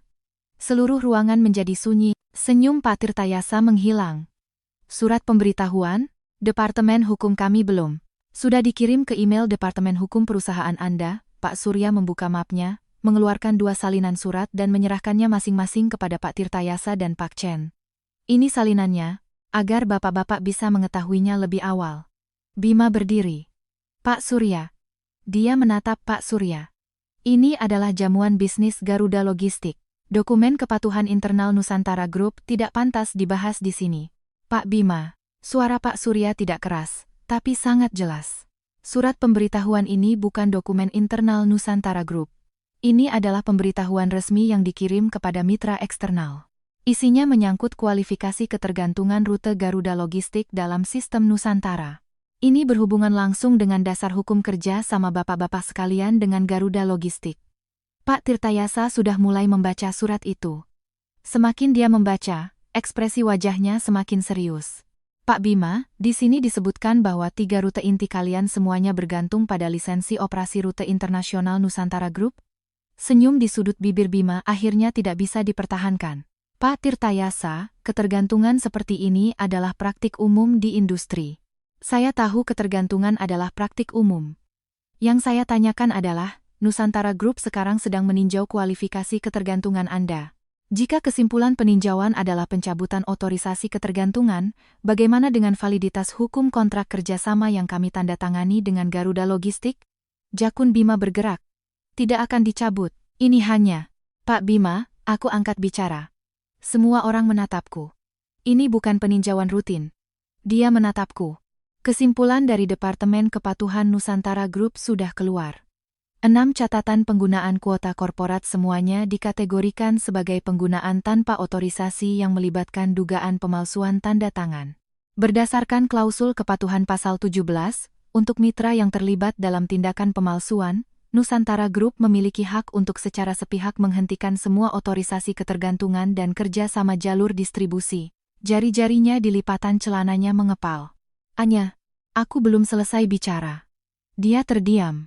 3 rute logistik lintas batas yang saat ini bergantung pada Nusantara Group Jakarta ke Tokyo, Jakarta ke Singapura, dan Jakarta ke Kuala Lumpur semuanya bergantung pada lisensi operasi rute internasional Nusantara Group. Surat jaminan untuk ketiga rute ini, setiap lembarnya ada tanda tanganku. Aku menatapnya. Tanda tangan yang asli, bukan yang palsu. Di dalam ruangan hanya terdengar desingan AC. Pak Tirtayasa meletakkan surat itu di meja dan bersandar ke kursinya. Tatapannya pada Bima sudah berubah. Dari mitra kerja menjadi objek yang perlu dievaluasi ulang. Pak Chen lebih langsung. Dia mengeluarkan ponselnya dan mulai menelepon bagian hukum perusahaannya. Wang, coba lihat email. Pemberitahuan dari Nusantara Group hari ini, segera tarik dan kirimkan padaku.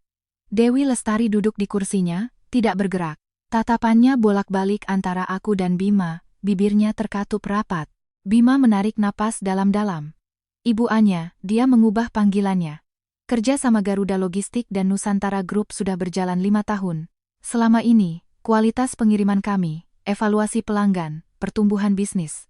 Pak Bima, aku memotongnya. Bukan itu yang ingin aku bicarakan malam ini. Lalu kamu mau bicara apa? Aku datang untuk memberitahumu satu hal. Bibirnya menipis. Dewan Direksi Nusantara Group sore ini telah menyetujui sebuah resolusi. Mengingat Garuda Logistik terlibat dalam tindakan pemalsuan tanda tangan otorisasi grup dan penyalahgunaan hak istimewa kuota korporat, Nusantara Group secara resmi menghentikan semua otorisasi ketergantungan rute dengan Garuda Logistik. Berlaku efektif 30 hari sejak pemberitahuan ini diterima. Aku mengambil dokumen lain dari tangan Pak Surya dan meletakkannya di atas meja. Ini adalah surat pemberitahuan penghentian otorisasi resmi. Pengirim. Pemegang saham terbesar pertama Nusantara Group, yaitu saya. Bima menatap dokumen itu. Dia tidak mengambilnya. Tatapannya tertuju pada kolom pengirim. Namaku. Tanda tanganku. Kali ini, tanda tanganku yang asli. Dia menatapnya lama. Lalu dia mengangkat kepala. Anya, kamu. Dia hanya bisa mengucapkan 2 kata sebelum berhenti. Karena dia tiba-tiba menyadari sesuatu. Selama 5 tahun ini, dia selalu mengira rute-rute Garuda Logistik adalah hasil negosiasinya sendiri, berkat jaringan dan kemampuannya di industri. Dia tidak tahu bahwa di balik setiap rute ada surat jaminan dari Nusantara Group. Dia tidak tahu bahwa nama yang tertera di surat-surat itu adalah nama orang yang setiap hari tidur di sebelahnya. Dia mengira aku hanyalah seorang istri yang tidak punya latar belakang, penurut, yang pandai memasak dan mencatat keuangan. Dia mengira aku tidak punya kemampuan. Sekarang, dia berdiri di tengah jamuan bisnis yang dia rancang dengan cermat, di hadapan semua mitra kerjanya. Dan dengan selembar surat penghentian, aku mencabut fondasi seluruh kerajaan bisnisnya. Pak Bima, masih ada yang mau dikatakan. Dia tidak bicara. Tangan kanannya berada di bawah meja, aku tidak bisa melihatnya. Tapi aku menduga tangannya sedang gemetar. Dewi Lestari akhirnya tidak tahan lagi. Ibu Anya, dia berdiri, suaranya bergetar. Kerja sama Garuda Logistik dan Nusantara bukan hanya urusan Pak Bima seorang. Ada 300 lebih karyawan di perusahaan. Nona konsultan, dia berhenti. Tanggal masuk kerjamu adalah hari ini. Kamu mungkin belum terlalu paham dengan bisnis Garuda Logistik. Aku menatapnya. Tapi ada satu hal yang mungkin perlu kamu ketahui. Sumber dana muka untuk apartemen The Residence at Dharma Wangsa atas namamu melibatkan rekening operasional Garuda Logistik. Jika dana ini dilacak dan ditetapkan sebagai pengalihan aset perusahaan, kamu mungkin perlu bekerja sama dalam penyelidikan. Wajah Dewi memucat. Itu bukan saya. Tentu saja bukan kamu. Maksudku, Pak Bima yang mengurusnya untukmu. Tapi penerima dananya adalah kamu. Dia secara tidak sadar menatap Bima. Bima tidak menatapnya. Dia menatapku. Matanya dipenuhi banyak hal, tapi bukan lagi kesombongan dan keyakinan yang kukenal. Anya, Suaranya sangat rendah. Apa kamu selama ini tahu? Tahu apa? Surat jaminan rute? Izin ketergantungan? Menurutmu, kamu tidak pernah memberitahuku. Kamu tidak pernah bertanya. Tatapannya tertahan di wajahku untuk waktu yang lama. Pak Tirtayasa terbatuk dan berdiri. Pak Bima, Ibu Anya, urusan malam ini, saya perlu kembali dan berdiskusi dengan tim hukum. Kerja sama dengan Garuda Logistik, sebelum masalah otorisasi ketergantungan ini selesai, kami mungkin perlu menangguhkannya.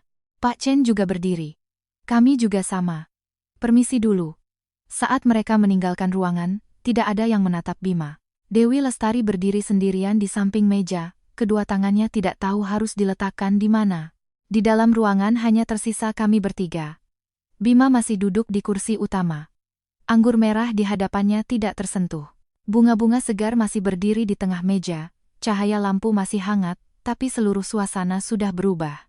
Mitra kerjanya pergi, rutenya hilang, citra dan jaringan yang dia bangun dengan cermat hancur berantakan dalam 30 detik. Anya, dia memanggil lagi. Apa kamu menikahiku hanya untuk hari ini? Aku menatapnya. Pertanyaan yang sangat konyol, tapi dia menanyakannya dengan sangat serius. Bukan, kataku. Dia menunggu. Aku menikahimu karena aku mencintaimu. Baik itu jaminan rute, maupun membuka jalur distribusi, perusahaanmu bisa sampai hari ini, aku melakukan semua itu bukan untuk hari ini. Aku berdiri.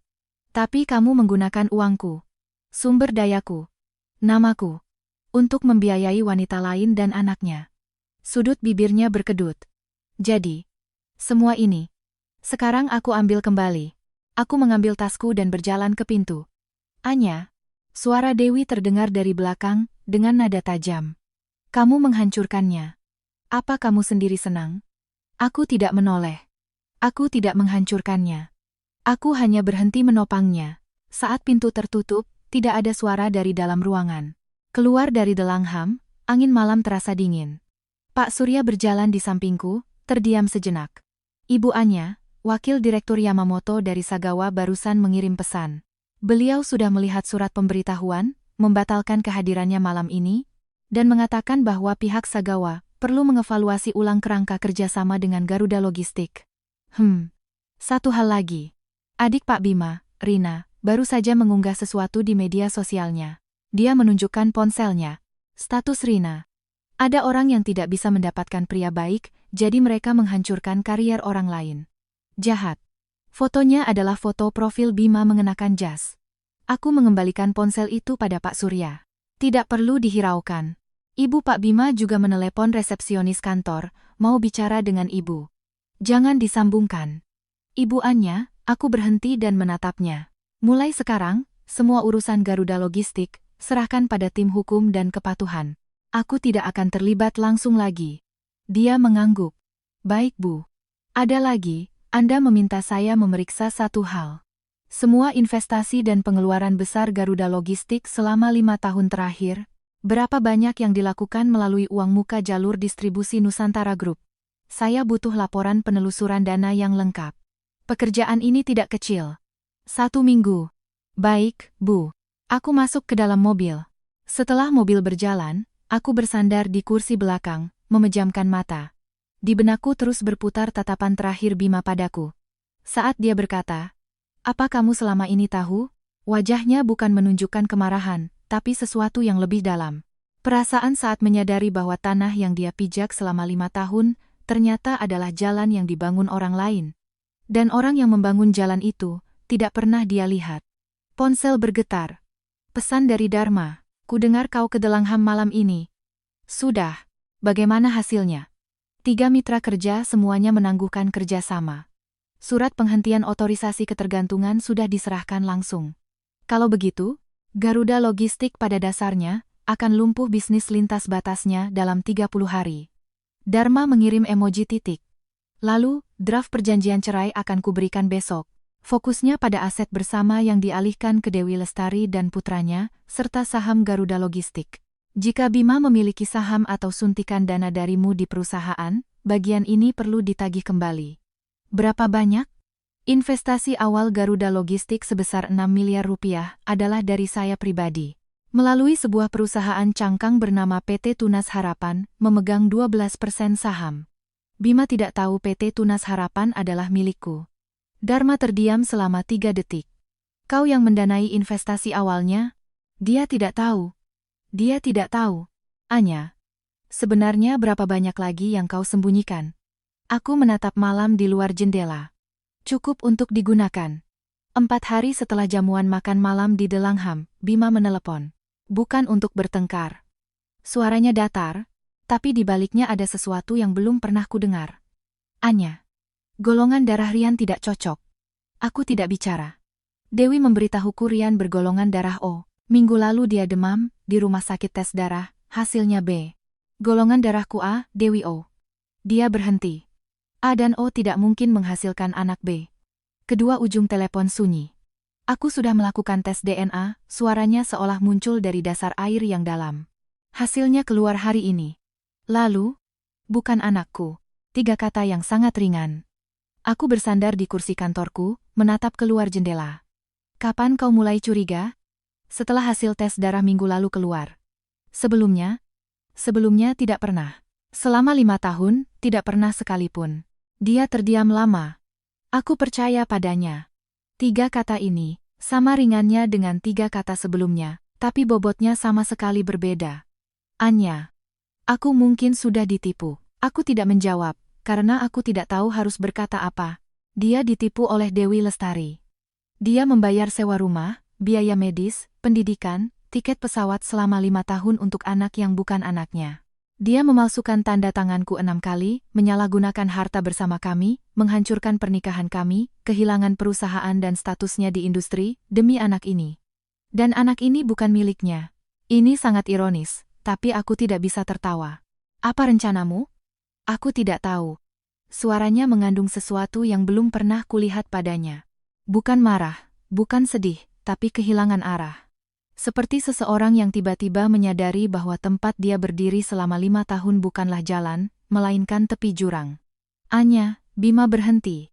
Kau ditipu oleh Dewi Lestari, tapi itu tidak mengubah fakta bahwa kau telah menipuku. Napas di seberang telepon terhenti sejenak. 2 hal ini tidak bisa saling menghapus. Aku menutup telepon. Aku tidak tahu bagaimana berita tes DNA itu tersebar. Tapi 2 hari kemudian, Dharma mengirimiku pesan. Dewi Lestari dan Bima bertengkar hebat. Di kantor Garuda Logistik. Satpam sampai memanggil polisi. Bertengkar soal apa? Bima membawa laporan tes DNA dan menanyakannya. Dewi awalnya menyangkal, bilang rumah sakit salah. Lalu Bima menunjukkan data perbandingan DNA dari lembaga tes. Dewi hancur. Dia bilang ayah biologis anak itu adalah sepupu dari keluarga mantan suaminya. Aku meletakkan ponsel di meja. Dharma melanjutkan pesannya. Dewi bilang waktu dia hamil dulu, dia tidak yakin anak itu anak siapa. Tapi karena kondisi Bima baik, dia berjudi. Selama 5 tahun tidak pernah melakukan tes karena takut hasilnya tidak sesuai. Berjudi? Itu kata-katanya. Satpam merekam suaranya. Aku memejamkan mata. Lagi, pesan dari Dharma masuk. Saat bertengkar, Dewi mengatakan sesuatu, kau pikir aku mau menipumu. Kau sendiri yang bersikeras ingin jadi ayah.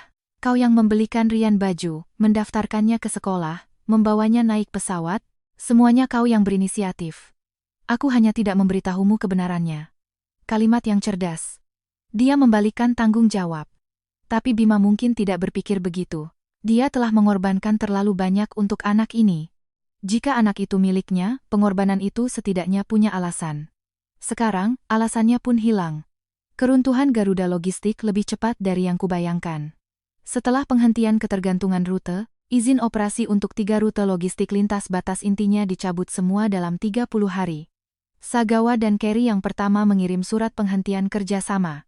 Kata-katanya sopan, tapi artinya jelas. Berdasarkan evaluasi risiko kepatuhan, semua kerjasama bisnis dihentikan. Singapore Post menyusul.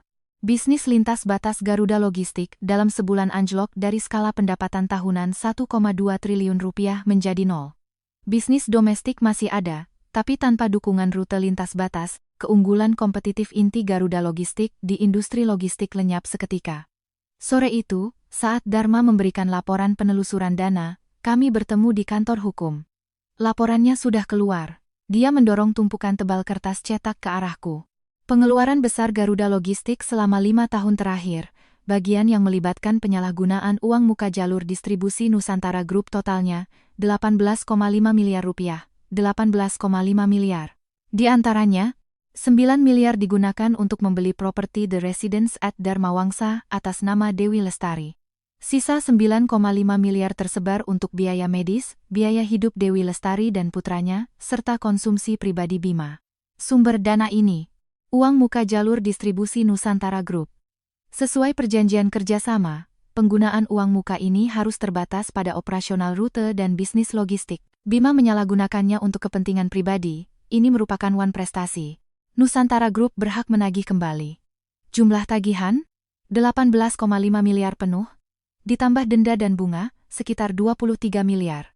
Aku menatap angka di laporan itu. 18,5 miliar. 5 tahun lalu, investasi awal Garuda Logistik adalah 6 miliar. Aku yang memberikannya. Bima tidak tahu. 5 tahun kemudian, dia mengambil 18,5 miliar dari perusahaan itu untuk membelikan rumah bagi wanita yang menipunya, membiayai anak yang bukan anaknya.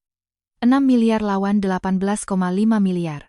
Yang aku investasikan dan yang dia salahgunakan. Dharma menatapku.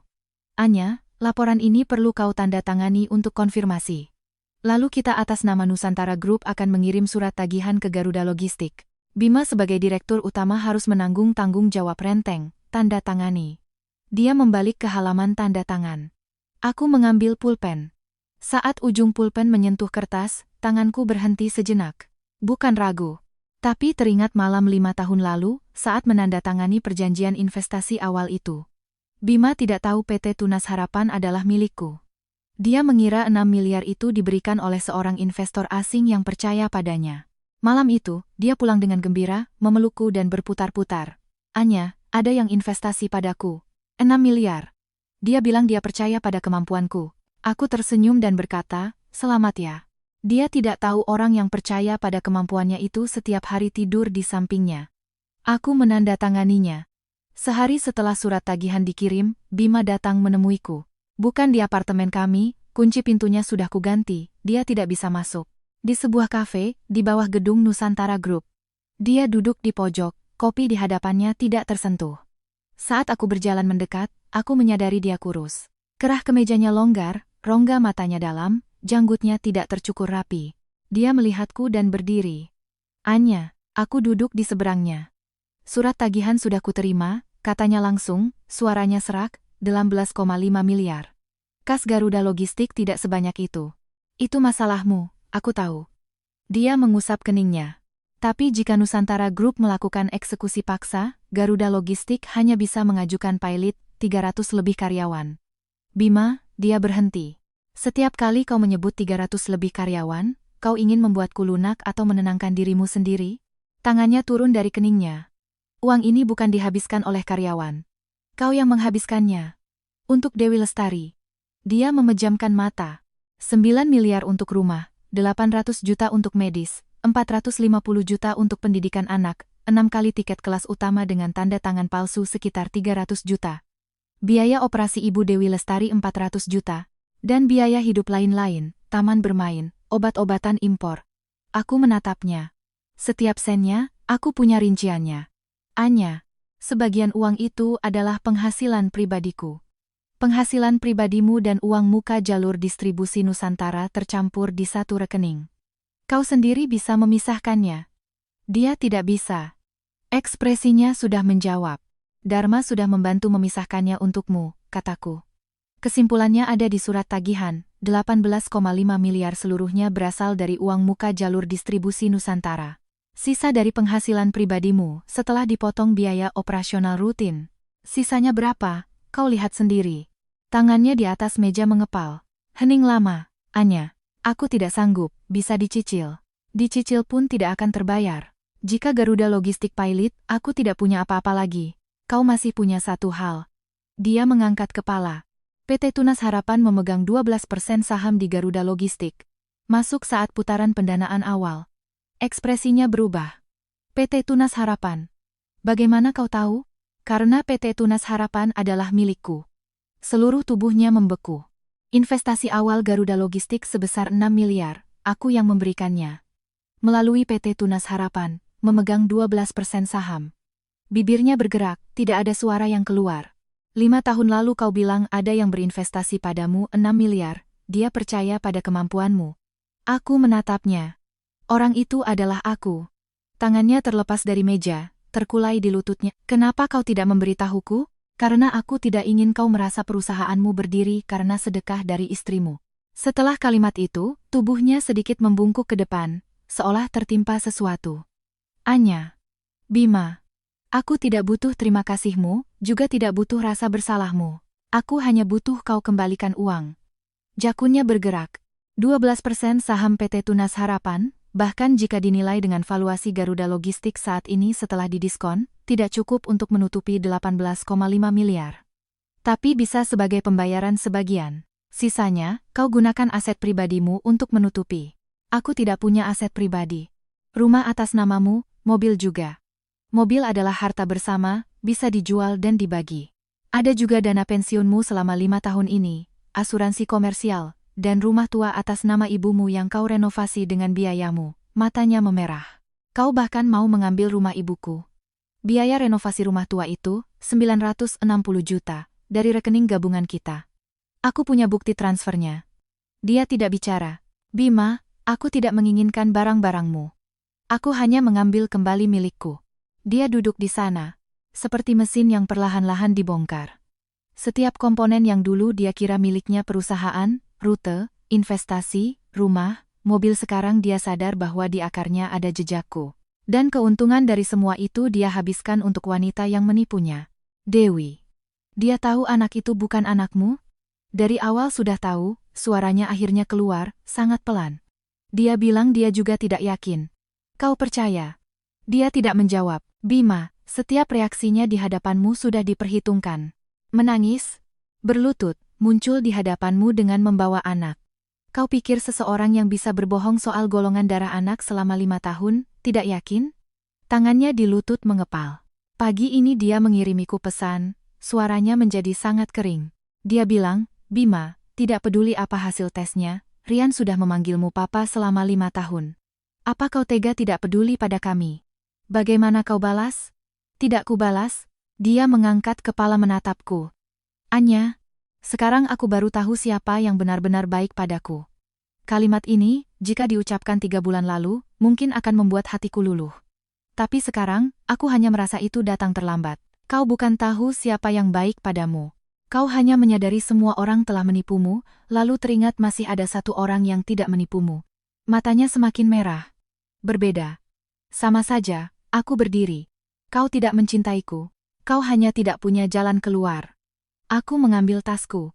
Batas waktu jawaban surat tagihan adalah 15 hari. Jika tidak ada jawaban, kami akan menempuh jalur hukum. Anya, aku berhenti di samping meja. Beri aku satu kesempatan. Suaranya bergetar. Aku bisa mengalihkan semua saham perusahaan kepadamu. 12% atau semuanya, semua untukmu. Asalkan kau. Asalkan aku apa? Tatapannya jatuh ke tanganku. Di jari manis tangan kiriku, cincin kawin sudah kulepas. Di tempat itu ada bekas lingkaran putih yang samar. Dia menatap lingkaran itu, tidak bisa berkata-kata. Perjanjian cerai, Dharma sudah mengirimkannya padamu, kataku. Baca dan tanda tangani. Aku berbalik dan pergi.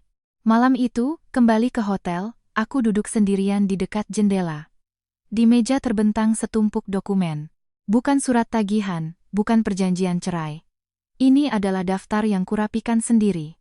5 tahun, setiap hal yang telah kulakukan untuk Bima dan Garuda Logistik, baik atas nama pribadi maupun melalui Nusantara Group.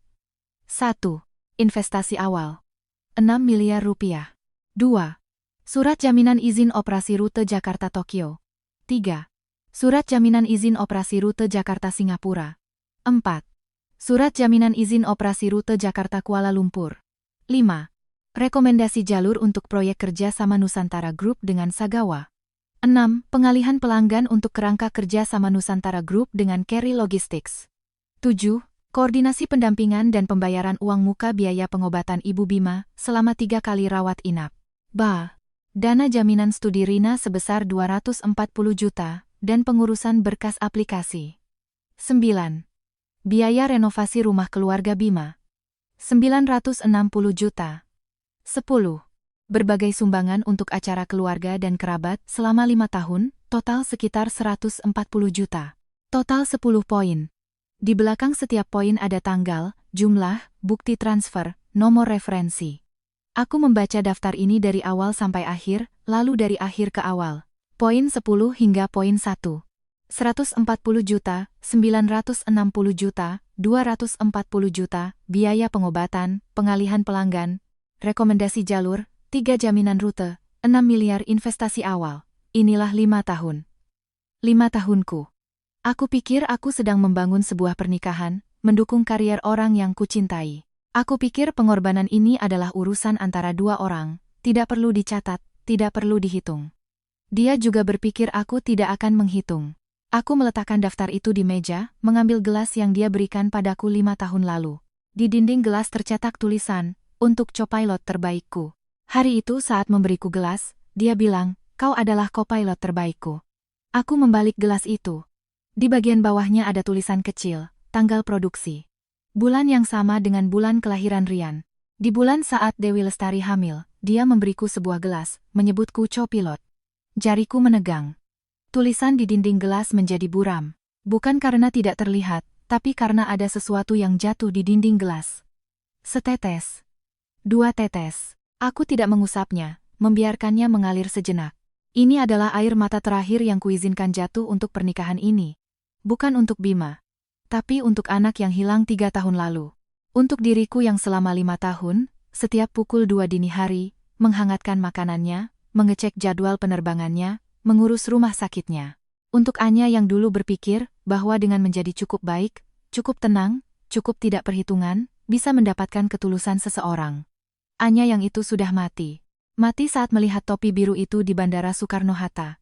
Anya yang hidup sekarang tidak akan lagi menjadi kopilot untuk siapapun. Aku meletakkan gelas itu kembali ke meja, mengusap sudut mataku dengan tisu. Lalu membuka ponsel dan mengirim pesan pada Dharma. 12% saham PT Tunas Harapan tidak akan digunakan sebagai pelunasan tagihan. Diurus terpisah. Kenapa? Karena 12% itu adalah kepercayaanku padanya 5 tahun lalu. Kepercayaan sudah hilang, tapi saham adalah aset. Untuk mengambilnya kembali, harus melalui jalur formal. Aku tidak akan membiarkan dia menggunakannya untuk tawar-menawar. Paham? Besok aku akan siapkan pendapat hukum untuk pengalihan saham. Satu hal lagi. Katakan. Sumber dana muka untuk properti The Residence at Dharma Wangsa atas nama Dewi Lestari sudah kau selidiki. Aku butuh kau melakukan sesuatu. Atas nama Nusantara Group, kirim pemberitahuan tagihan perdata pribadi kepada Dewi Lestari. Jumlah tagihan? 9 miliar uang muka ditambah bunga selama 2 tahun. Anya. Dewi Lestari kemungkinan besar tidak punya kemampuan membayar. Aku tahu. Tapi pemberitahuan harus dikirim, karena uang itu bukan milik Bima.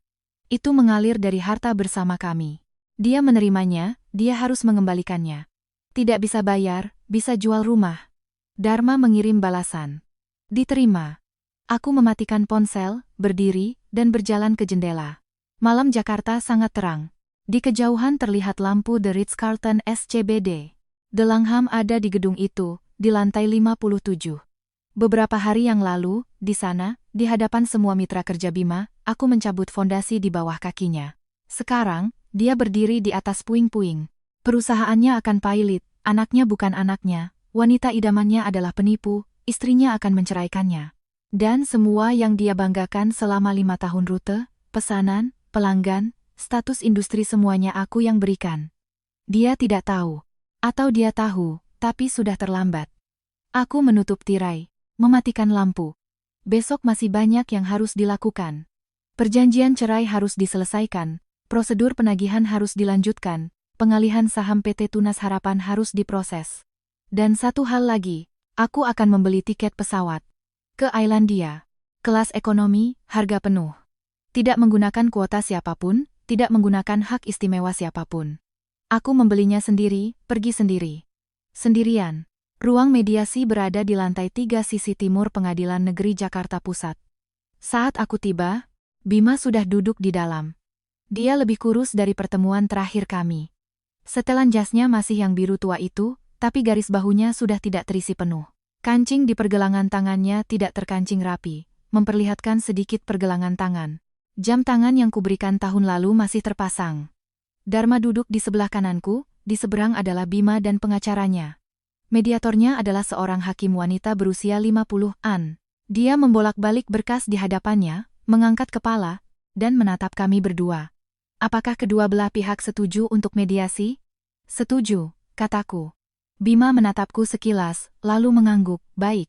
Pertama, konfirmasi niat cerai. Permisi, Ibu Anya, Anda mengonfirmasi permintaan untuk mengakhiri hubungan pernikahan? Konfirmasi. Tuan Bima? Dia terdiam selama 3 detik. Konfirmasi. Mediator membalik ke halaman berikutnya. Bagian harta. Berdasarkan materi yang diajukan oleh pengacara kedua belah pihak, harta bersama dalam pernikahan utamanya mencakup beberapa hal berikut. Dia mulai membacakan satu persatu. Rumah tinggal. Terdaftar atas nama Anya Prameswari. Uang muka sebelum menikah dibiayai oleh orang tua Anya Prameswari. Angsuran selama pernikahan yang dibayar bersama sekitar 1,7 miliar rupiah. Properti menjadi milik Ibu Anya, bagian angsuran bersama yang telah dibayar, Ibu Anya perlu memberikan kompensasi kepada Tuan Bima sesuai porsinya. Mediator menatap pengacara Bima. Pihak Anda, apakah ada keberatan? Pengacara Bima membolak-balik dokumen, baru akan bicara, Bima mendahuluinya. Tidak perlu. Pengacaranya menatapnya. Rumah untuk dia. Uang angsurannya juga tidak perlu. Mediator mencatatnya. Kendaraan, 1 unit Mercedes GLE, terdaftar atas nama Bima Wirayuda. Dibeli setelah menikah. Kendaraan dinilai dan dibagi. Tuan Bima mempertahankan kendaraan, memberikan kompensasi kepada Ibu Anya sesuai porsinya. Bisa, kataku. Setuju, katanya. Mediator membalik ke halaman berikutnya, ekspresinya sedikit berubah, karena isi halaman berikutnya lebih tebal dari semua halaman sebelumnya digabungkan, mengenai bagian harta bersama yang dialihkan kepada pihak ketiga. Dia mengangkat kepala, menatap kedua belah pihak.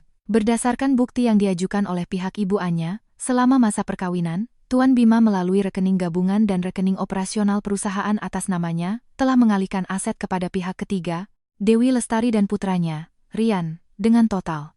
Dia menunduk melihat angka. 18,5 miliar rupiah. Tangan Bima berada di bawah meja, tapi aku bisa melihat lengan kanannya sedikit menegang. Termasuk uang muka properti 9 miliar, biaya medis 800 juta, biaya pendidikan anak 450 juta, biaya sewa 1,2 miliar, biaya operasi Ibu Dewi Lestari 400 juta, serta pengeluaran lain-lain.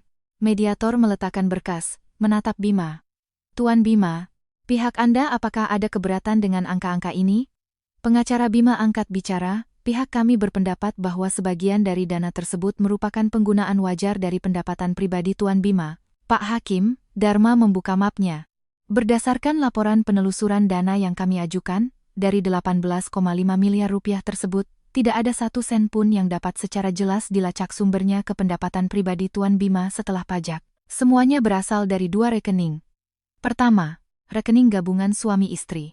Kedua, rekening operasional Garuda Logistik yang berisi uang muka dari jalur distribusi Nusantara Group. Dia mendorong laporan itu ke depan mediator. Penggunaan uang muka dari jalur distribusi Nusantara Group dalam kontraknya dibatasi untuk operasional rute dan bisnis logistik. Tuan Bima menyalahgunakannya untuk kepentingan pribadi, tidak hanya merupakan pelanggaran terhadap hak kepemilikan bersama pasangan, tetapi juga merupakan prestasi terhadap Nusantara Group. Kasus kedua sudah ditangani dalam perkara terpisah.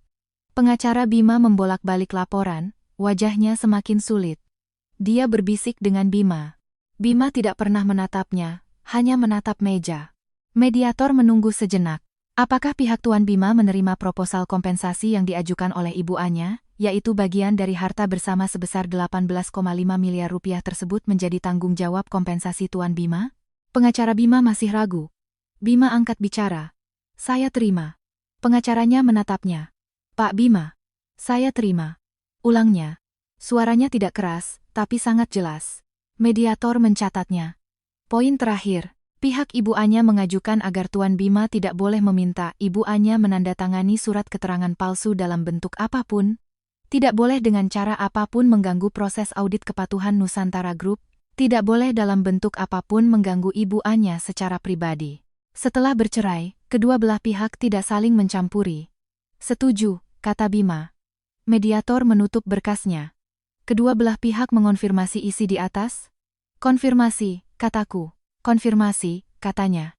Baik. Akta mediasi akan dikirim dalam 5 hari kerja. Mediator berdiri, merapikan berkas, dan pergi.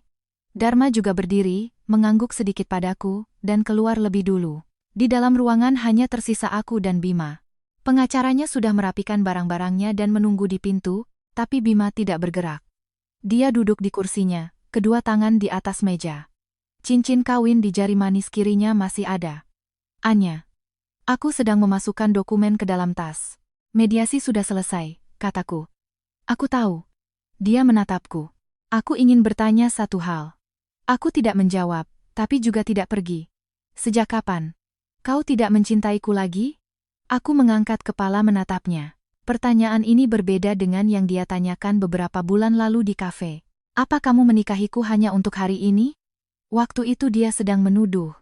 Kali ini, dia benar-benar ingin tahu. Hari itu di bandara, bibirnya bergerak saat melihat topi itu. Saat melihatmu memakaikannya ke kepala anak orang lain. Dia menunduk. Topi itu. Aku selalu menyimpannya. Aku tahu kau menyimpannya. Aku pernah mencarinya. Kau bilang hilang. Dia memejamkan mata. Anya, jika hari itu aku tidak memakaikannya pada Rian. Jika kau tidak melihatnya di bandara. Bima, dia membuka matanya. Yang kau tanyakan adalah, jika aku tidak ketahuan, bukan jika aku tidak melakukannya. Jarinya di atas meja menekan sedikit. Aku berdiri, mengambil tasku. Setelah akta mediasi keluar, Dharma akan menghubungi pengacaramu untuk proses selanjutnya. Dia juga berdiri. Anya. Aku berhenti di pintu. Terima kasih. Aku menoleh. Dia berdiri di belakang meja mediasi, cahaya lampu dari atas menerangi wajahnya yang pucat. Terima kasih untuk apa?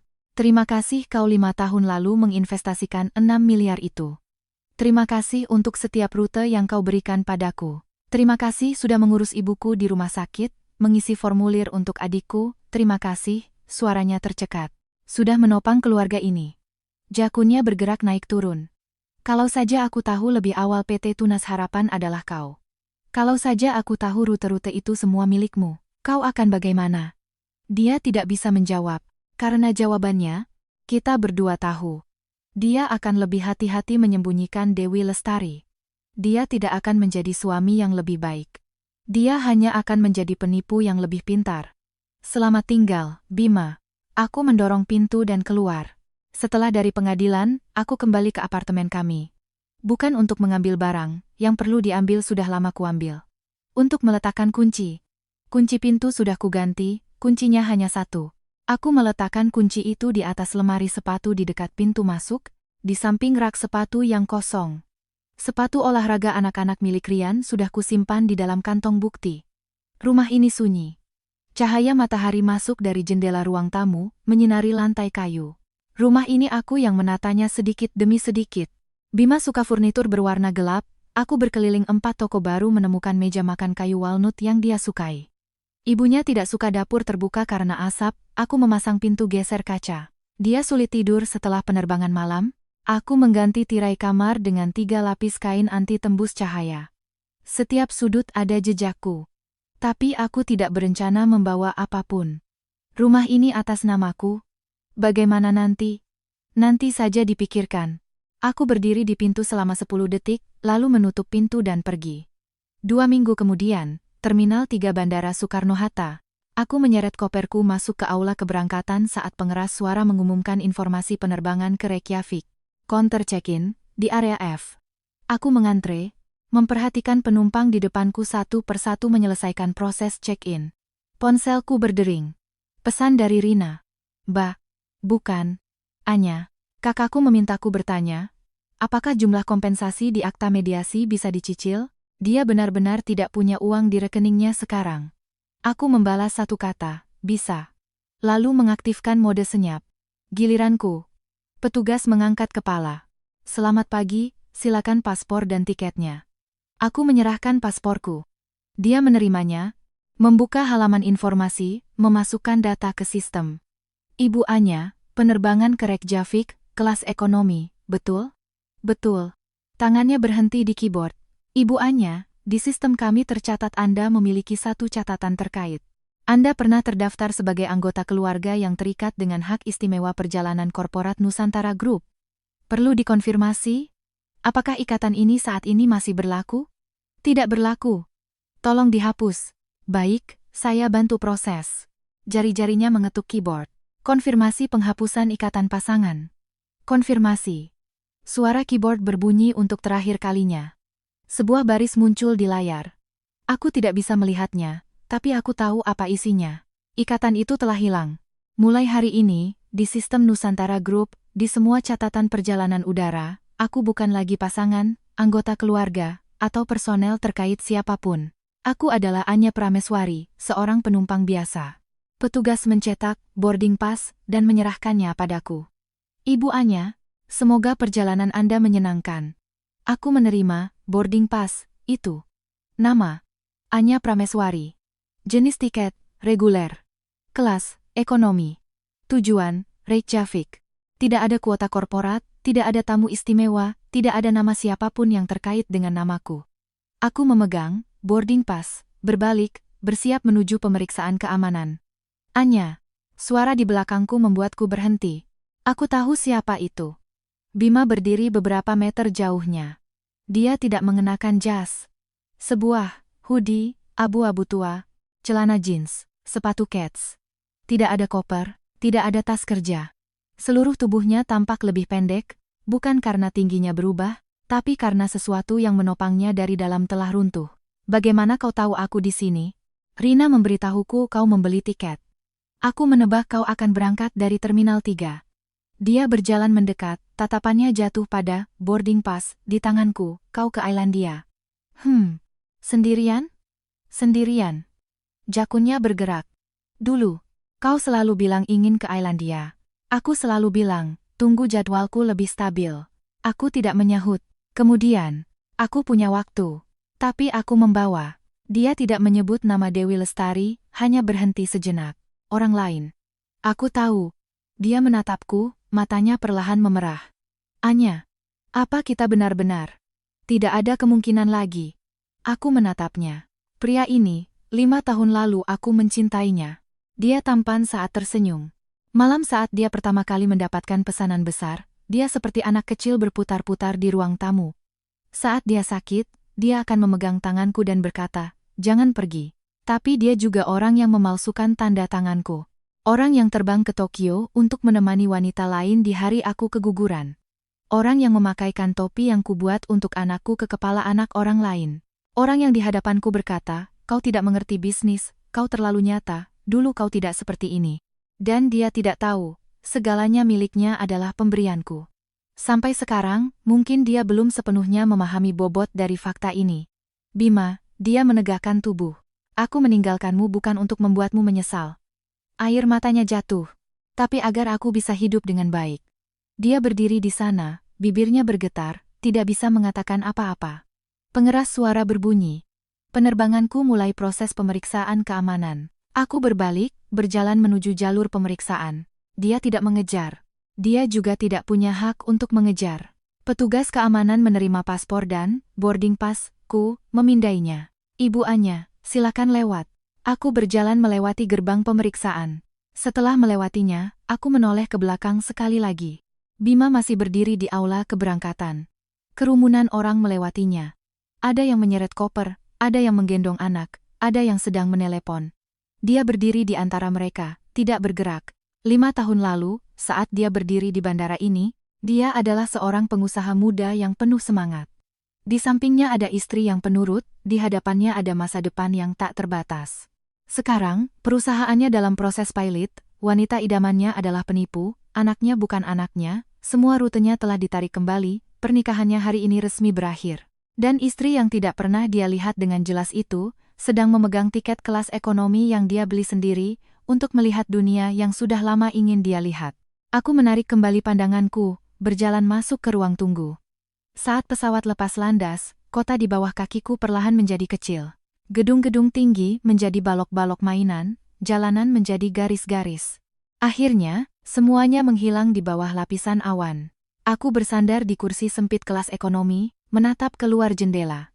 Awan sangat putih, langit sangat biru. Ponsel belum kuubah ke mode pesawat. Ada beberapa pesan yang belum dibaca. Dari Bima. Anya, selamat jalan. Aku menatapnya selama 3 detik, lalu menggulir ruang obrolannya ke bawah. Pesan paling awal masih ada. 5 tahun lalu, saat kami baru menikah, dia mengirim swafoto dari bandara. Keterangannya. Sayang, tunggu jadwalku stabil ya, aku akan membawamu melihat seluruh dunia. Aku mengubah ponsel ke mode pesawat. Layarnya menjadi gelap, semua pesan, notifikasi, panggilan tak terjawab, semuanya hilang. Di luar jendela, hanya ada awan dan langit. Aku memejamkan mata. Kali ini, aku bukan istri siapapun, bukan pasangan siapapun, bukan copilot siapapun, bukan garda belakang yang stabil bagi siapapun, aku adalah Anya Prameswari. Di tiket hanya tertulis 2 kata itu, tiket penumpang biasa, Anya Prameswari. Pergi ke Islandia. Sendirian.